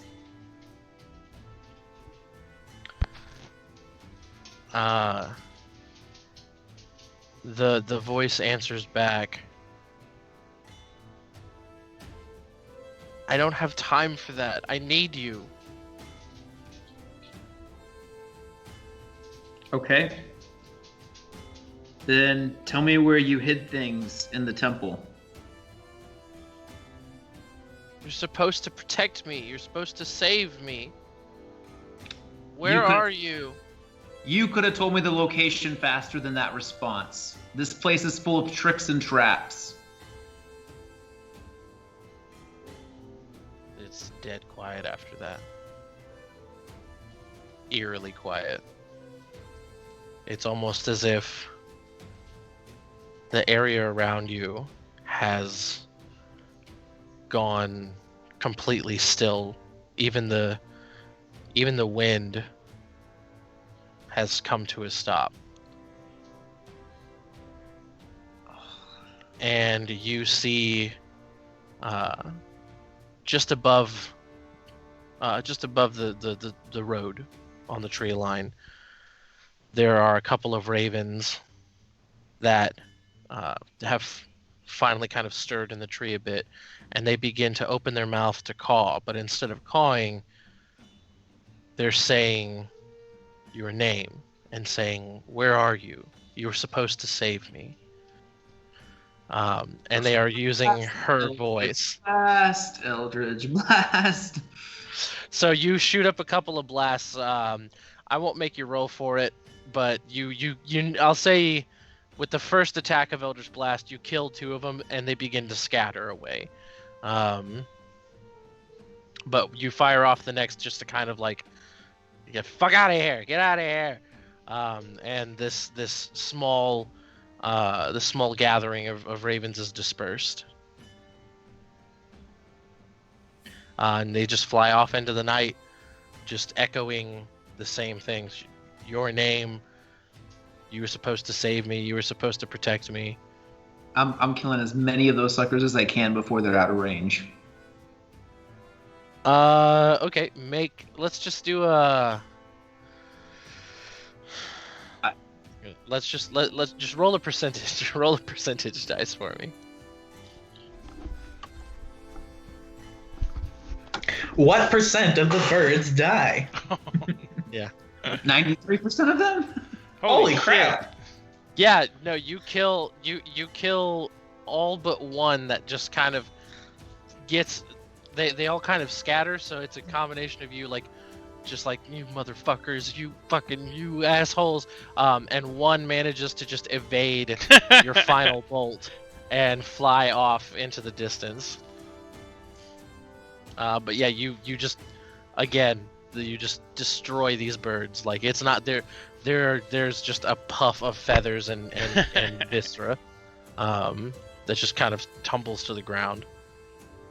Trey, Crow Slayer. But the remainder of your watch is without incident.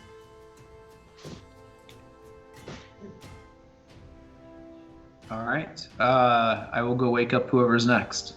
It's me, That Kilrim. That is Kilrim. So yeah, you go over, wake up Kilrim, and Kilrim, you are on the final watch. Why does it smell like dead bird out here? Before I go, I'm gonna let him know. You may hear some voices. It's probably a raven that's trying to trick you. Just be careful. Okay. I'm curious. That was what oddly Dead Bird sounds specific. like. Smells like. I said smells like. Yeah, sounds like, or smells like. Yeah, sorry. Just What is viscera dead and bird? feathers. Okay. Why does it smell like Eldritch Blast in here? I was gonna do the joke that.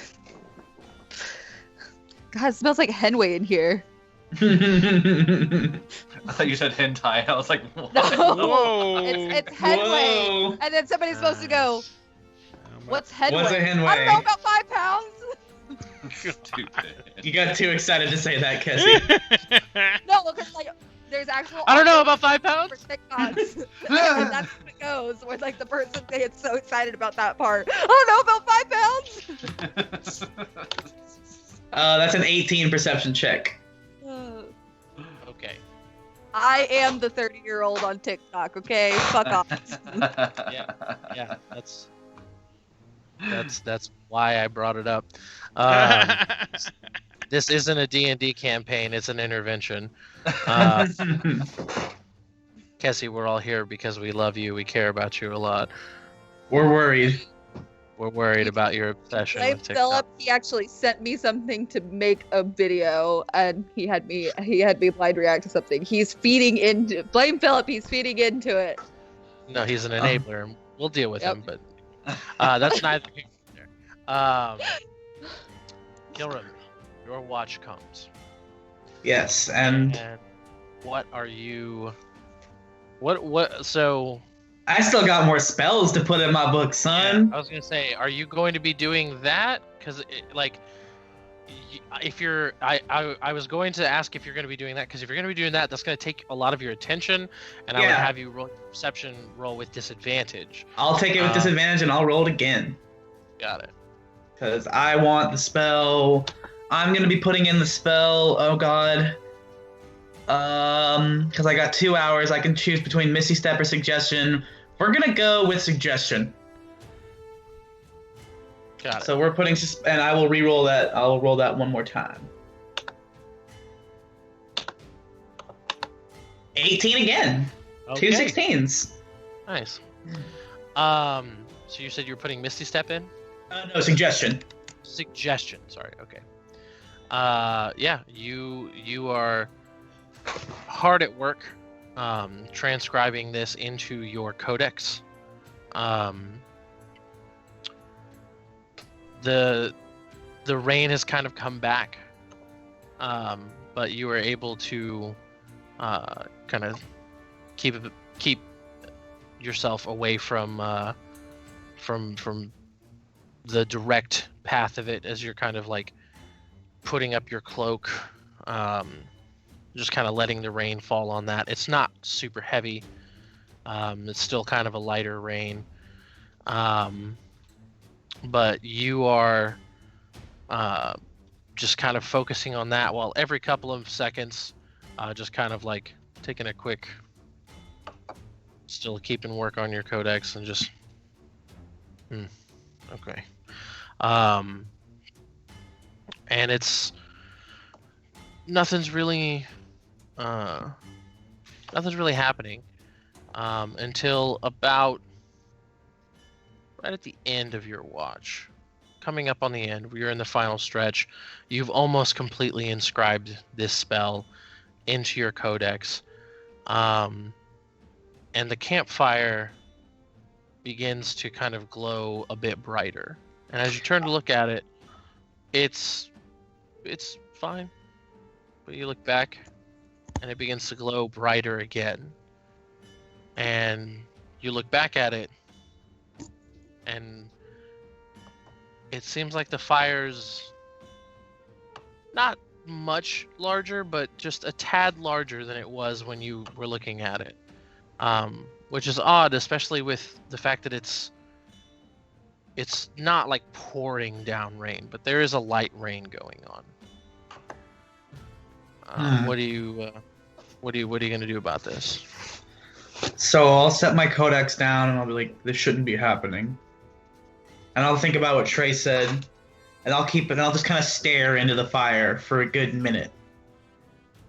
Okay. Just kind of like watch it burn, and kind of let my eyes gloss over a little bit, and I'll let myself succumb a little bit, knowing what this place is trying to do. Not intentionally succumb, but like at first I'm challenging it head on, and you're like, okay, if you're gonna pull this card, let's see what you got. Yeah. So you're staring at this fire, and it's just kind of dancing as fires do. And as you just kind of keep staring into it, you find yourself slightly hypnotized by its movement and its glow. Not to the point where you can, where you're like stunned or anything like that, or you're actually like dazed by this. But you're looking at it, and it seems to kind of continue to move and grow. And at the center of it, you see this kind of like spinning and twirling form. And it's very much a flame, but it seems to kind of form into a humanoid shape, and then kind of unform, and then come back together and form again. And as you focus on that and you let yourself kind of drift into it, the visage becomes more clear. And it is this humanoid form that kind of comes together and takes the shape of a very familiar face. It's the Firbolg, right? It is the shape of a furball is the shape of your mother. Oh. And you, when you were very young, kind of dancing around the house. When you were very small, you would you weren't as academically minded. Most children aren't, but you were very close with your mother, and you would spend a lot of time together with her. She would kind of go to be not just your mother, but also your teacher, your best friend, your closest and most trusted companion. So naturally, a lot of time was spent with her, and there were a lot of times like this. But as you watch the dancing continue, and the fire begins to grow a bit more, she stops twirling and dancing and starts to kind of become more aware that she is on fire. And she begins to just burn and just scream in pain. You didn't see her the night of the fire. You were fortunate enough not to see it. But the sounds of it, they're still carried with you. And here, in this moment, watching this fire,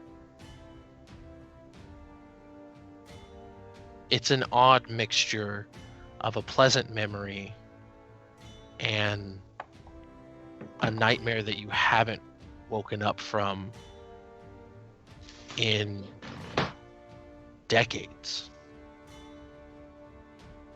An extra decade now, in fact. Yeah. And as you watch this, you're not sure if it's the rain or if it's just actual a cold sweat that's come over you. But you feel kind of sick to your stomach. You smell burning hair. You smell this almost kind of like sweet and sulfur on the air. And it is very unpleasant. And as you continue to watch this flame, you see the smaller furball that was you. And it begins to get bigger and bigger until the flame rises up in this large pyre that wreaths out up over the campsite and forms this face. It's the face that you've seen so many times since you've been here. This crazed, feral furball.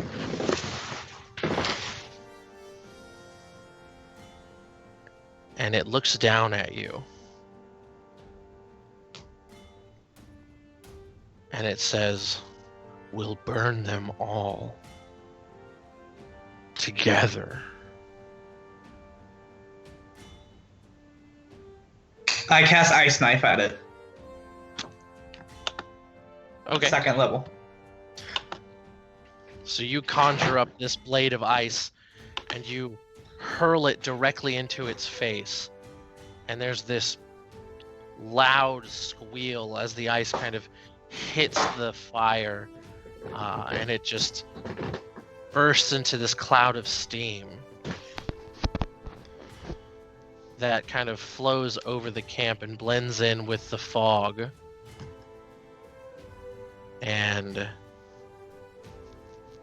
as it all kind of settles, you're looking around waiting to see what'll happen next when the sun begins to rise. And your watch has come to an end. And you know, because of the fight the night before, you're going to need to take a few extra minutes just to really catch your breath and everything. And you need a little bit more time to finish putting mending into your codex. But Yeah. the night has officially passed.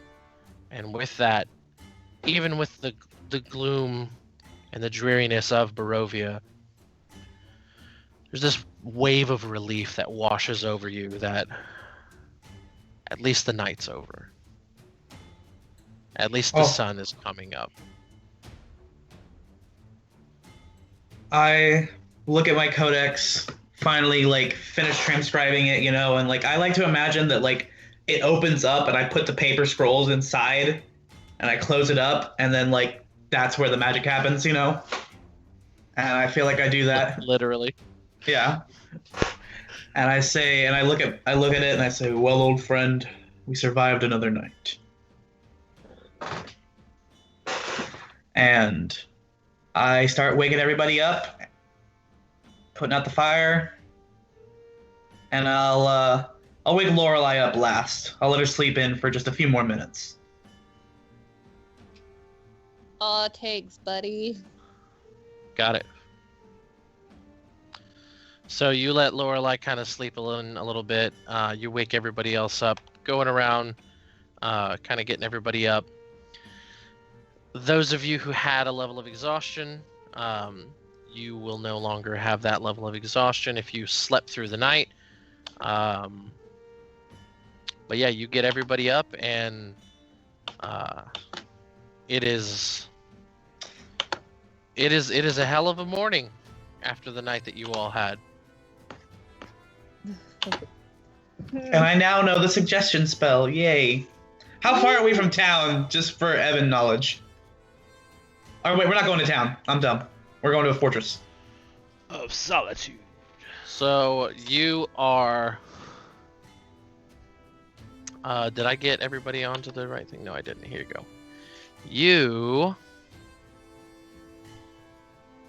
are here. You're right here. Okay, Was yeah, we're at everybody the curve. Yep, you're at the beginning. Yeah, you're at the curve. Cool. You're at basically you're at the top of the bell of the curve, or yeah, right there. So what is the plan? Are you guys going to continue the journey on the road, or are you going to kind of cut through the woods here and make your way south there, like you had kind of discussed potentially doing? Are we? If we cut through the woods there to kind of cut about that time, we would not be able to bring the cart with us, right? You could attempt to maneuver it. Like the woods aren't especially dense in this little stretch here. But like it's also not a path. Yeah. Like it would require like an actual check to get it through there without anything going awry. So, let's say that we did that. How much time would that cut off? Because regardless, we're getting there by the end of the day, right? But like, would it be a matter of by are we this getting point, there you at would, night, yeah, or are we getting there during the day? by this point, like if you cut through the woods because you're right here, if you cut through the woods and go straight, go straight that way, you would end up like right here, back on the road. Uh-huh.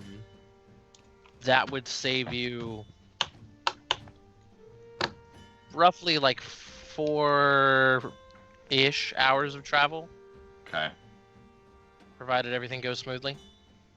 I'd say you said I have an hour left on this alchemist fire.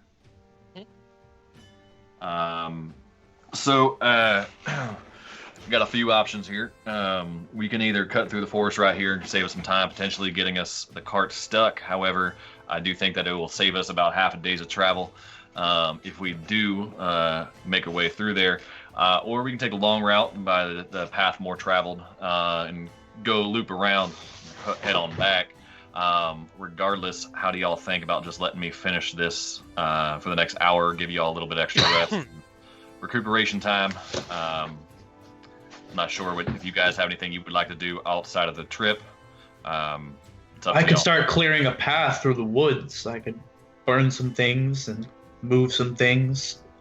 We don't want to burn our way through. Yeah, I don't think burn through it, but maybe. But yeah, like if that is something, perhaps we can start scouting a good route. I think that would be good.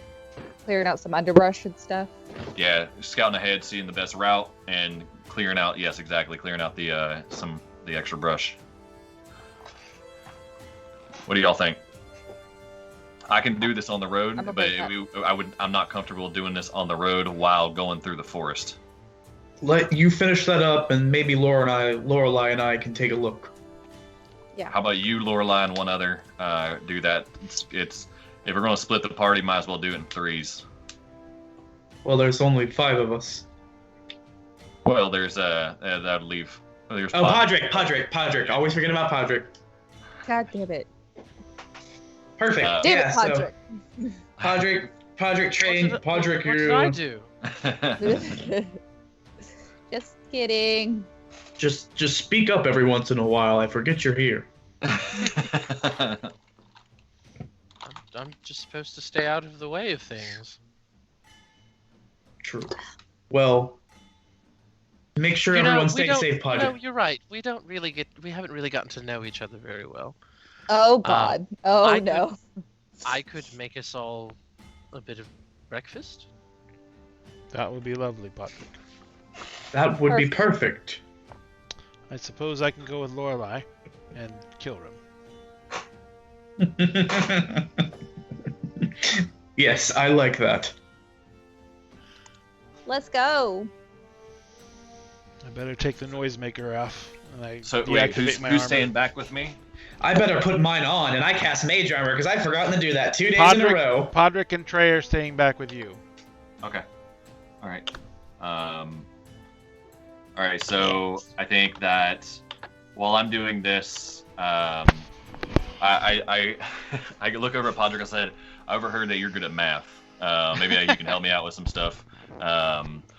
How many ounces are in a gram?" And while this happens, and again, just trying to give him something to do to make him feel more involved.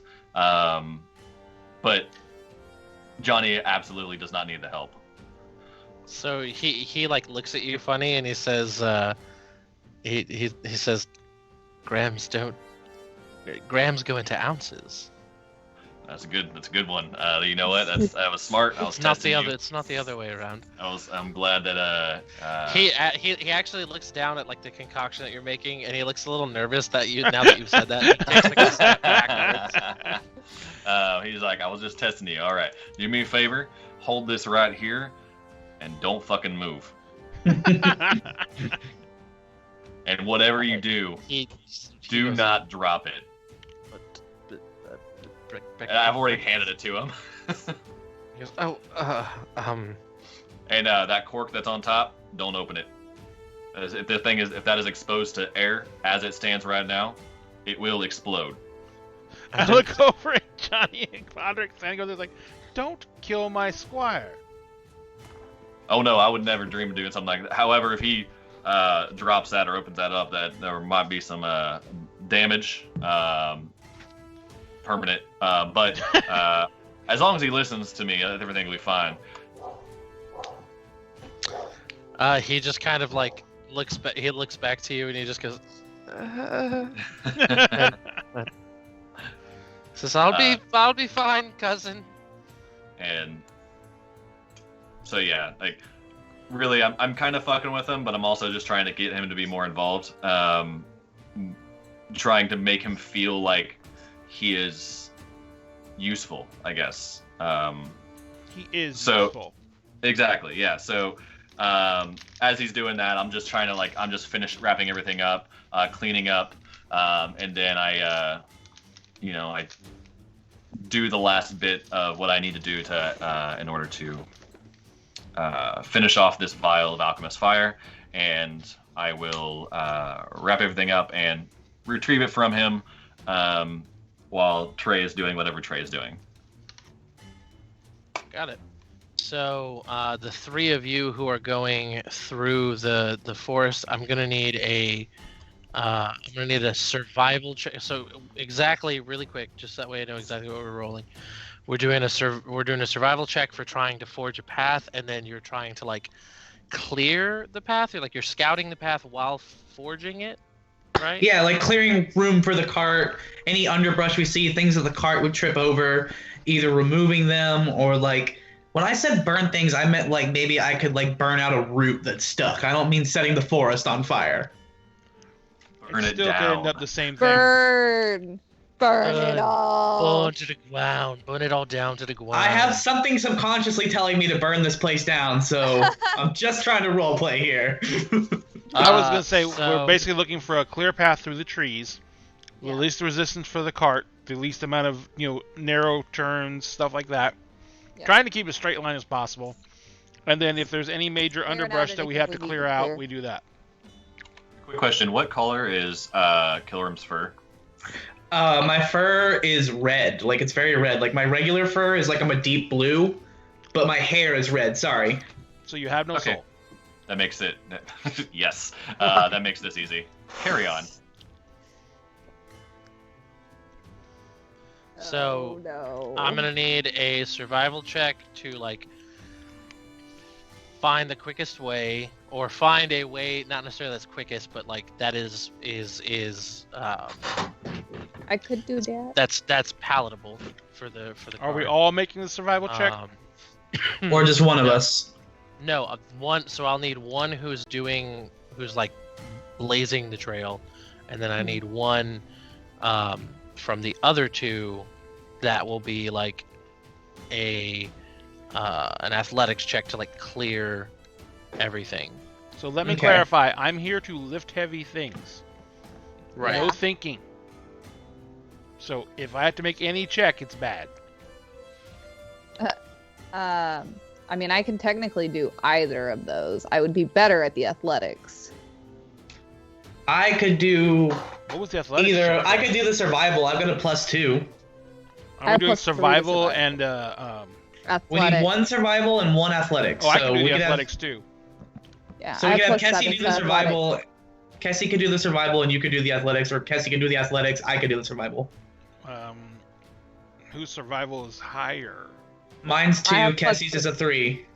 Okay, so let Kessie do the survival, and I will do the athletics. Okay. All right. Oh my god! Oh, that's not mine. Ooh. Yeah, it's mine. No, it's me. Well, my athletics is a 27. Okay. So Lorelai, you're having a hard time Yep. finding a Yep. clear path, but the path that you are finding is going to be very easy for the wagon to get through. That's the good news. Oh, cool. Cool. So back at the campsite while Oh! while this is happening. I'm shoving over trees with my bare hands. Oh, kitty. While this is happening, what is going on with Trey and Johnny and Podrick? I'm paying attention to what they're doing, but I don't really have anything special I need to get done at the moment. Although if I see ravens, that's going to catch my attention. Make a perception check. I don't know if you guys have noticed, but I have become a little bit fixated on ravens. I'm pretty trust- sure it's not been noticeable. Day one, bro. Don't trust the birds. We That's were day told not one. to trust the birds. We were told not Yeah. to trust them, and I haven't trusted them since, and they've just gotten worse and worse. Day one, don't trust the birds. Yeah, you're kind of scanning the tree line. You're looking around, looking specifically for ravens, you don't see any birds of any kind. But while you're looking around, you see that like Podrick is just kind of like he's kind of at Johnny's mercy.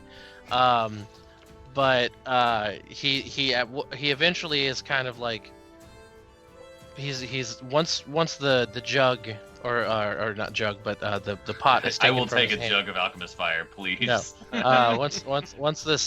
Once this pot that is being used to create the alchemist fire and the bottle and all that's taken from him, he is now trying to cook up some breakfast with what he has on him. It's not ravens, is it? Because It's not. There is not. Unfortunately, there is not going to be any meat in this breakfast. He's making up some potatoes. He's kind of gotten some a bit of provisions and kind of chopping up some potatoes. Kind of he goes over to the fire or to the fire and kind of fries them up in a pan. Basically making like not hash browns, but like potato wedges. He has a couple of let's see. Yeah, he would have a couple of like things, some stuff for herbs, spices, and the like. He has one onion that he is kind of very carefully using to kind of give this some added seasoning. He does reach into his pack and he produces you notice this, not ravens but pre-ravens, potentially, as he kind of brings out a couple of eggs. Pre-ravens, you stupid. I knew exactly what he meant by that. Yeah, I knew too, and I was like, does he really need eggs? Some pre-ravens. And as he like sees you like eyeing him, he's like he cracks the first egg and he looks up and he's like, it's going to be delicious. You don't have to blast these. I'm actually going to walk over and slap him hard on the back and just say, you know what? I'm actually impressed, Podrick. You got tussled really, really badly yesterday, and yet somehow you kept those eggs from breaking. That's a feat and an accomplishment in and of itself. Well, they were in the cart. I don't keep the eggs on my person. That would just... That's asking for a soiled pair of trousers.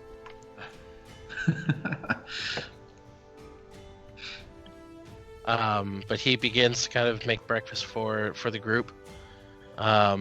It's going to be a very light breakfast because it's going to be split between so many people, and he really is only used to cooking for two. But he's pulling out all the stops, and he actually does look to you, Trey. He says, "So, if I'm to understand correctly, you are also from Waterdeep, yes?" I am from Waterdeep. Might I ask, where in Waterdeep? It's a large city, as I'm sure you're aware of. You familiar with Skullport? I did not find myself there often, but I am familiar with its existence. Well, basically, below that and off to the side. I see. Interesting. I just think it's very odd that we're all here. I mean, the others aren't from where we are from, and I've never seen one like the wizard. But it's odd, wouldn't you say, that there are at least three of us from The same city. I don't think we were chosen for locations. I think we were chosen for much deeper purposes. And while I find it odd that, yes, we all three are from the same city, there are actually 4 of us from the city. You have completely forgotten my sister. Oh, I'm terribly sorry. I just how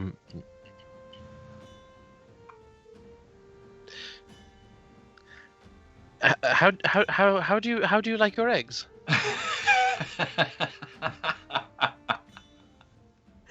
Oh my god.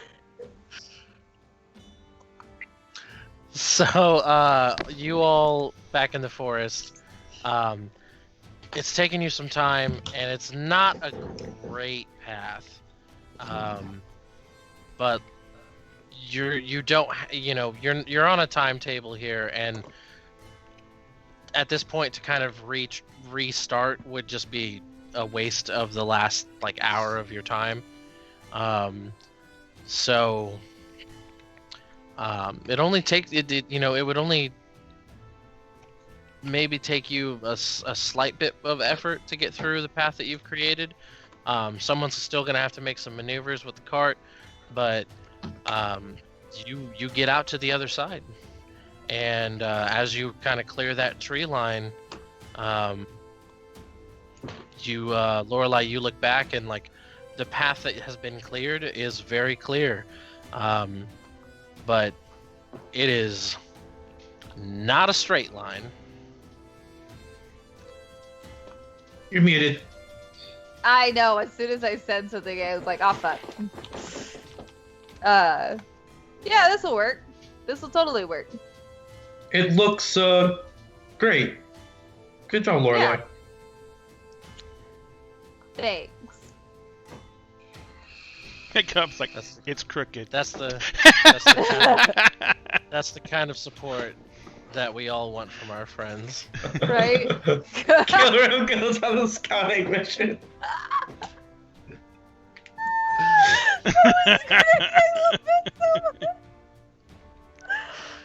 That's why you asked what color. Yeah. I needed I was like, is it going to be red? Visual. And also then he said blue. I was like, oh, fuck, that's gonna get a little more difficult. But I was able to kind of do it. Yeah. It looks fantastic. I love it. I love love it. it so much. Yeah, whenever you're like, we'll burn the path, and I was like, oh, like Elmo, Fire Elmo, it's great. Your elbow. Oh goodness. I cannot, y'all. Oh, tonight has been so great with the memes. I have so much ammo to post on Tuesday. So, as you are looking back at the path, you hear a rustling in the tree line across the road from you, and you turn back to look, and this strange-looking human comes out of the bush, and he's kind of like whistling a bit of a tune to himself. And you see he's kind of like fidgeting with his belt, and he looks up and sees all of you and immediately stops whistling, and he's just kind of like sat there like completely frozen looking at you guys. And this guy is about like late 30s, kind of has this slicked back shoulder length hair, a very very well trimmed goatee, dressed in very plain traveler's clothes. He is carrying a rapier on his side, and he has a kind of crossbow slung over his shoulder, and kind of slung opposite the crossbow is a very large and very elaborate lute. And he stops and sees you, and he says, "A good morning to you." And to you. kind of crook my head to him a little bit. Excuse me, and he kind of turns a bit and he finishes messing with his belt, and he says, I thought I was the only one out here, but it looks like I was wrong.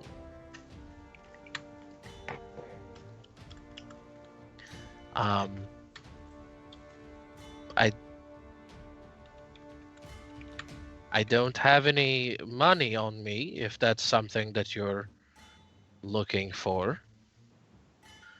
Same here, if you're looking for the same. Kind of like squint my eyes. I think...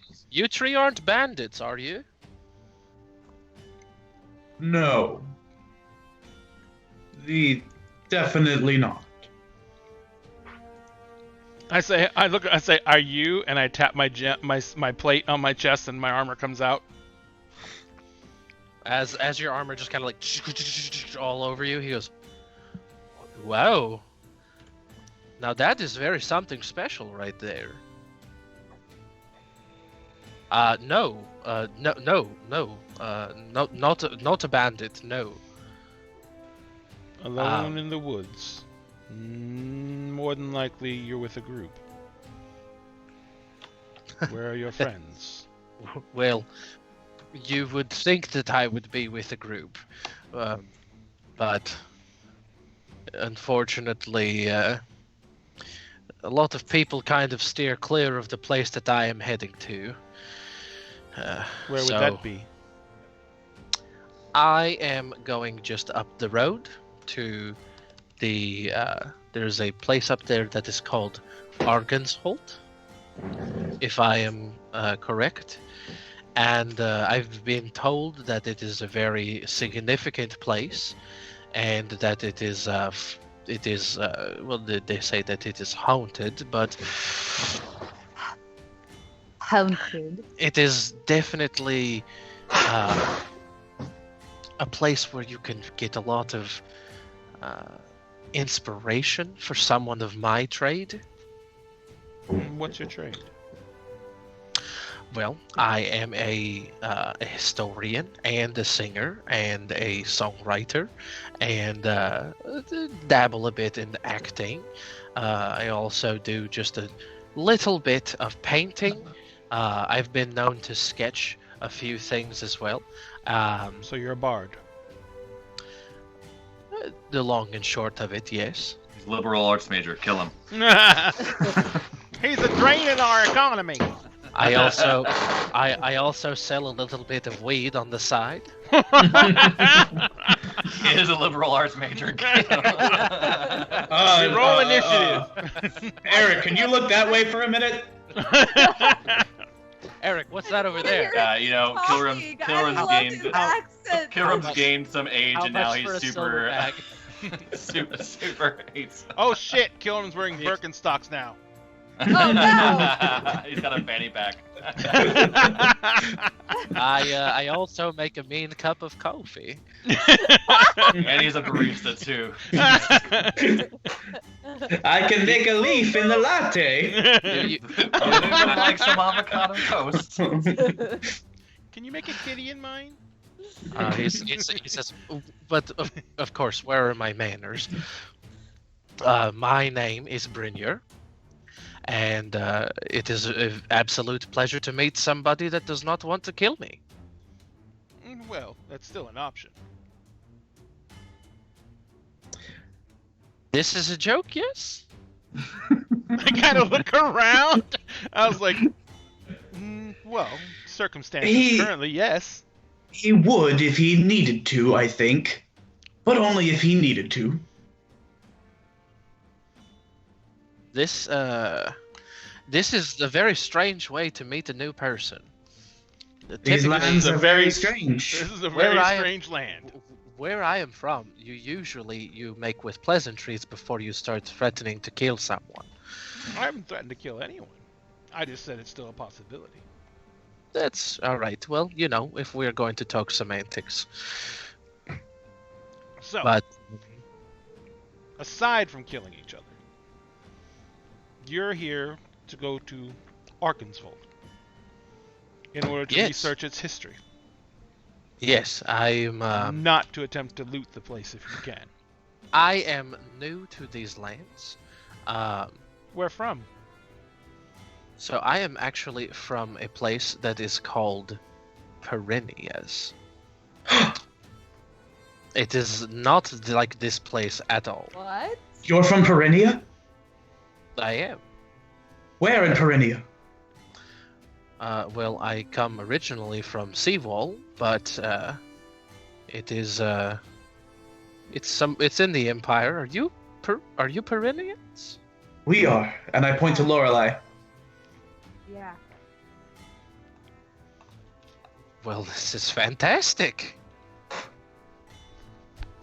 It's always a pleasure to meet a fellow countryman, especially in a strange place like this. Indeed, you said you're from the Empire. How long have you been here? Well, I've been here about I'd say probably about a month now. Who's And how long have we been here again? Couple of like a week tops. Yeah. Okay, so he's been here longer than us. You're very long. Who sent you to Arkansvold? Well, I met with a very impressive noble. He was over in this village called Kresik, and he was just, we were making pleasant conversation. I was asking him about the scope of the land. This place is absolute bananas. So I don't know if you've spoken with a lot of the locals here, but they seem to be under the impression that like the devil runs this place. He does.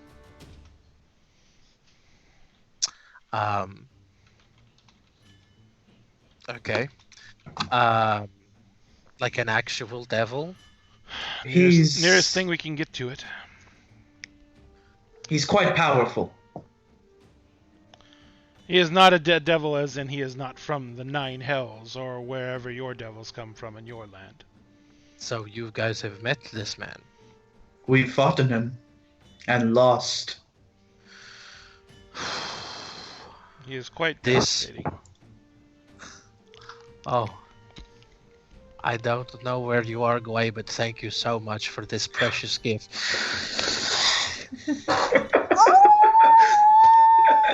I would very much like to travel with you, and hear some of the stories that you've collected, and I would like to turn them into.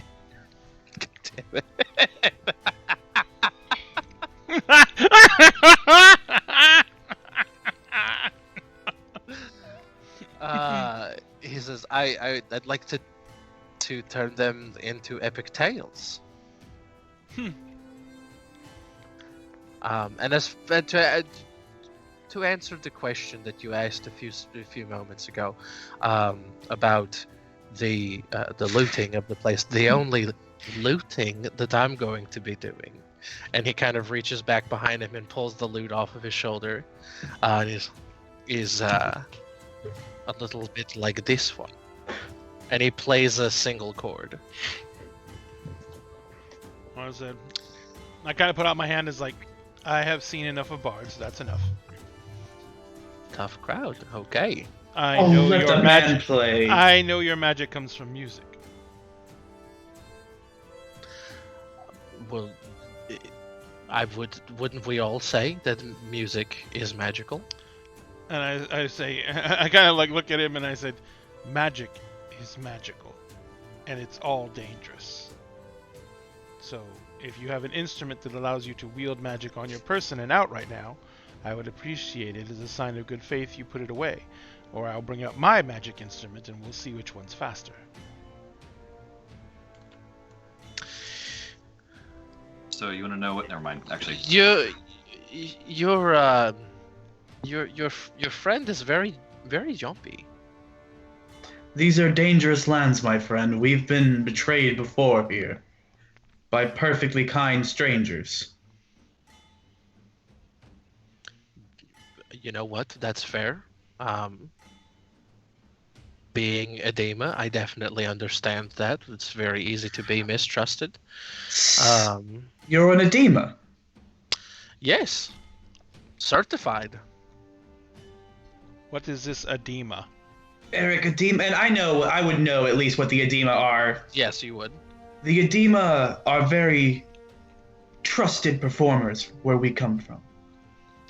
And untrusted at the same time. Yes, well, if you want a show that will razzle and dazzle, then you will call the edema. But if you lock up your silver as well, it hurts our feelings, but we understand. So, you can trust them about as far as you can throw them, but they do put on a great show. I will try very hard not to take that as an insult. So now I have But it is even an less accurate reason to trust him? No, we can watch him. One edema won't do anything. It's the group that... It's just a cultural thing. I don't want to be rude. I don't want to be rude because the edema are wonderful performers, but you still have to, you still have to watch your back. I appreciate you not wanting to be rude. Bringer, Um, you're in the woods alone. yes. In a land where the very ground hates us and Well, would I rather would- see us dead. I would say that And you say you've been here for a month. So there is absolutely no way you cannot know about the dangers in this place. I will say that it does get a little spooky after dark. It's very unsettling. The question that I'm going to ask you now is very important. How have you survived so long on your own? Well, I know I may not look it, but as your Furbolg friend has so kindly explained to you, Kilgrim, my apologies. Kilgrim, yes, very nice to meet you. As Kilgrim was so kind to explain, where I come from, very, very distrusted on the whole. This means that you have to be very quick with your tongue, but quicker with the blade. And so here I am. And he kind The of edema are known for handling themselves well. he looks down to his rapier, and he says, "The stage fighting really does help keep you in good training. It really does. I highly recommend it." Kilrim, Lorelei? I would like to keep him around, for now. Lorelei? I trust Pilgrim's opinion. Besides, an edema in our camp would, if you could provide some entertainment in these dreary times. We Really, need the quiet, edema. Kilrim. He can tell us stories quietly. It'll bring some less gloom and doom to our group. And then we look around and everything will be back to normal. Anyway, I trust Kilrim and Lorelei. I mean, for the record, I don't exactly trust any of you either, just because you come from where I come from. Yeah. But I I do do think not. I wouldn't I expect for you do to not. trust us. I do not think that anything happens by coincidence. Neither do So I in running this into place. you, surely it must be for some reason. Like someone sent you. I'm technically specifically to here, I was sent, yes. But like to this place, no, I was just out and enjoying myself, and I saw a wagon, and there were these very strange people, and they invited me to come and have a drink with them, and of course, how can I say no?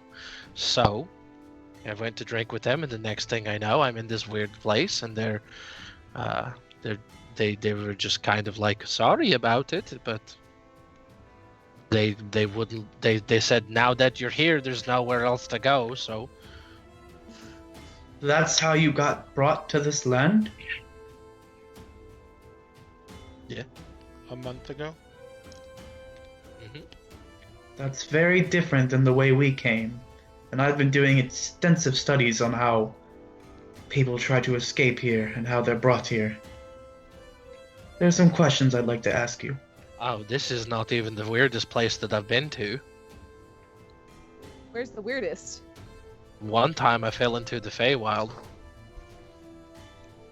You fell into the Feywild. Yeah, I could tell you about it if you guys are going to be cool Let's with everything. go! Like, I want to hear this story so bad. Let's head back. You said you have a camp? Yeah. Are there more people in your camp? Yes. Come on, they're gonna love you. Johnny's gonna be so excited. Well, okay. And he starts to follow after you guys, and that is where we are going to end it for the night because it is 10:09. I And- love him! I can listen to him talk all day. Spooky. Ooh, As soon as he said the word haunted. Haunted. Haunted. well, thank you very much, Mr. Runyon, You're for very putting welcome. us through our paces once again in spooky Barovia. Hey, I didn't die. Yeah, I almost died, and Johnny almost died, and Kilrim almost died. Not at all. I only took 9 damage. Oh wait, or was it Trey that almost died? I almost died. Technically, she almost died. She Yeah, did. I just aged 10 I years. really almost died. Yep. So, but You yeah, did. thank you everyone for showing up tonight. Thank you guys for playing. Thank you very much, everyone who stuck around and watched the show. We greatly appreciate it. Thank you for all the biddies from our friends over at the Grouch Couch. They dropped in and said hi and dropped a bunch of biddies on us, and we really, really appreciate it. We're going to head over there right after we get through wrapping this up because we are going to be raiding the Grouch Couch after this. So, just to make sure we wrap things up, we are still doing our race to 300 on Twitch. We are trying to get 300 followers on Twitch. We're going to be giving away that HD set of printed minis that I have going through the center screen. It's very fitting for our current campaign here on Sundays because it is a vampire lord and his minions versus a set of 3 heroes plus all the scatter terrain to create some gorgeous scenes. I'm already started printing those out. I have a couple minis over here, laying over here, but I'm not going to bother to put them in front of the camera right now because they'll just get blanked out. But we also have our fundraiser that we're doing right now, our charity drive, which is for Extra Life. Remember, Extra Life is an amazing charity. They do amazing work. They actually are here to support children's health needs. They do stuff like supporting charities, supporting children's charity hospitals. They support research for children's diseases. They work with the Children's Miracle Network to make all this happen, and they're an amazing charity. And so if you can, please donate to that. The Extra Life link is in our Facebook, on our Twitch, and it should be in our chat in just a second. Oh, I did the wrong thing. What is that noise? What is that? C-130 cargo plane C-130. flying over Barovia right now. Yeah, right. Right. And so don't forget Where are to we try. dropping, boys? Yeah, don't forget to if you can, donate on Extra Life. If you can't, if we know times are tough right now, go ahead and share the link out and maybe take it down to post it up in your Facebook groups, share it out. Someone you know may be able to donate, and any little bit helps, even $1, ladies and gentlemen. It all goes to a great cause. Also, do not forget, we are doing our best right now to support the local gaming communities. We're doing that by basically supporting a new store each show. This week's store is not just a store that we're supporting because they're doing the right thing by providing curbside service and everything like that. However, they are also the home store for our winner for our 10K contest for Facebook. Because we did hit 10,000 followers on Facebook, and our winner has been announced. We announced at the beginning of the show, and she is going to pick up her stuff from Wizards Asylum Comics and Games in Tulsa, Oklahoma, because they are offering curbside service. There is not a mandate for mask in Tulsa, Oklahoma, so they can't really enforce it. But they are doing their best to make sure that they're doing as much to keep the community safe as possible, including offering curbside service for anyone who needs it. That way, you don't have to go into the store if you don't want to. But they are going the home store for the winner of our current contest for Race of 10K. We are going to be announcing more contests, hopefully around the first of the year, for the new year. As we go into it, we are going to try and focus more on getting our Twitch followers up.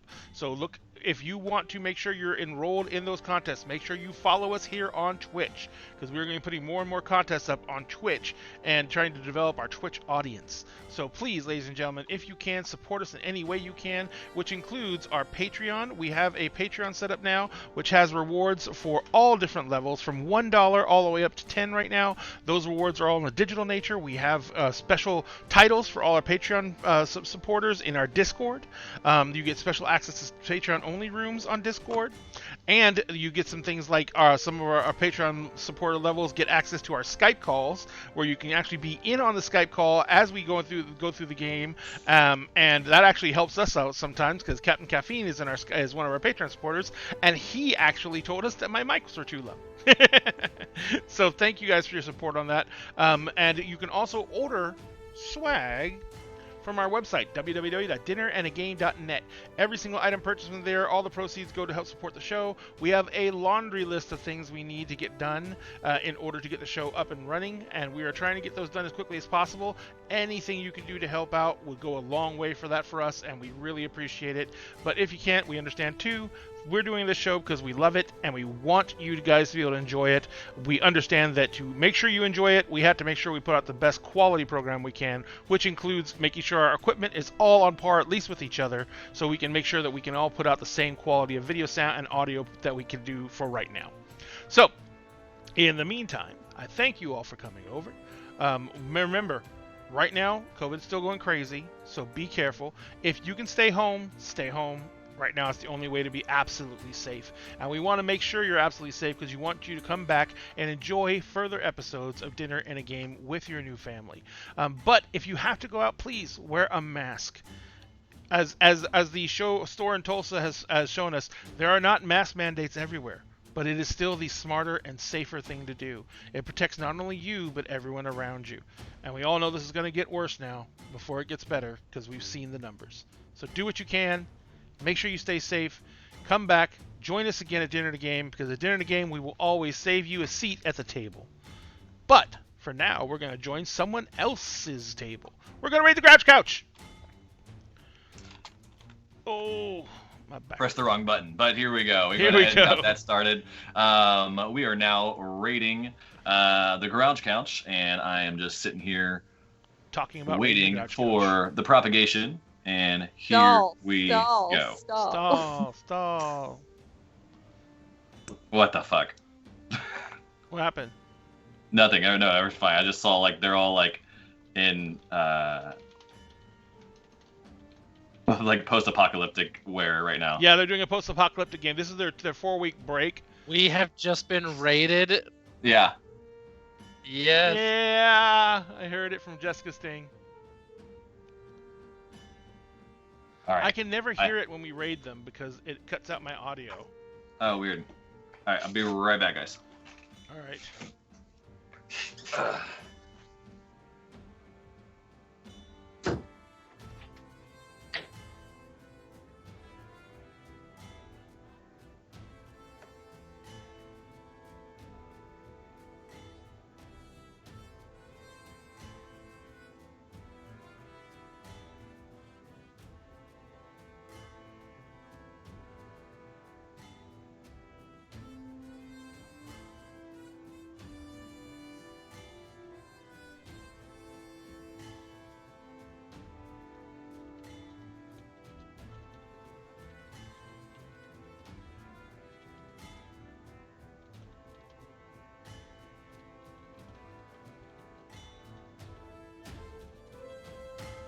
What the fuck?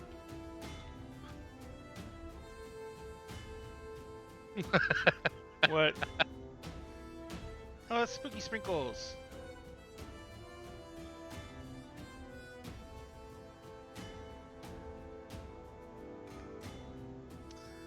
Hang on. Is the dude on the right the guy who is in the bird costume? No, he's not. Fishy doesn't look like he's there tonight. I'll be right back. Okay.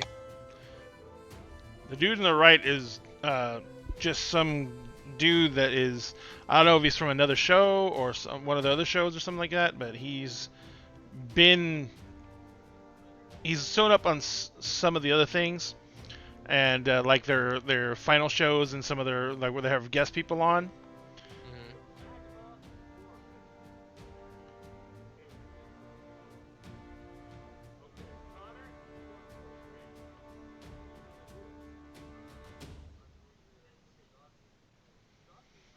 They have a whole bunch of tools and toys to keep the crowd interested, like that I need to really talk to Turkey about, because I need to start throwing them in.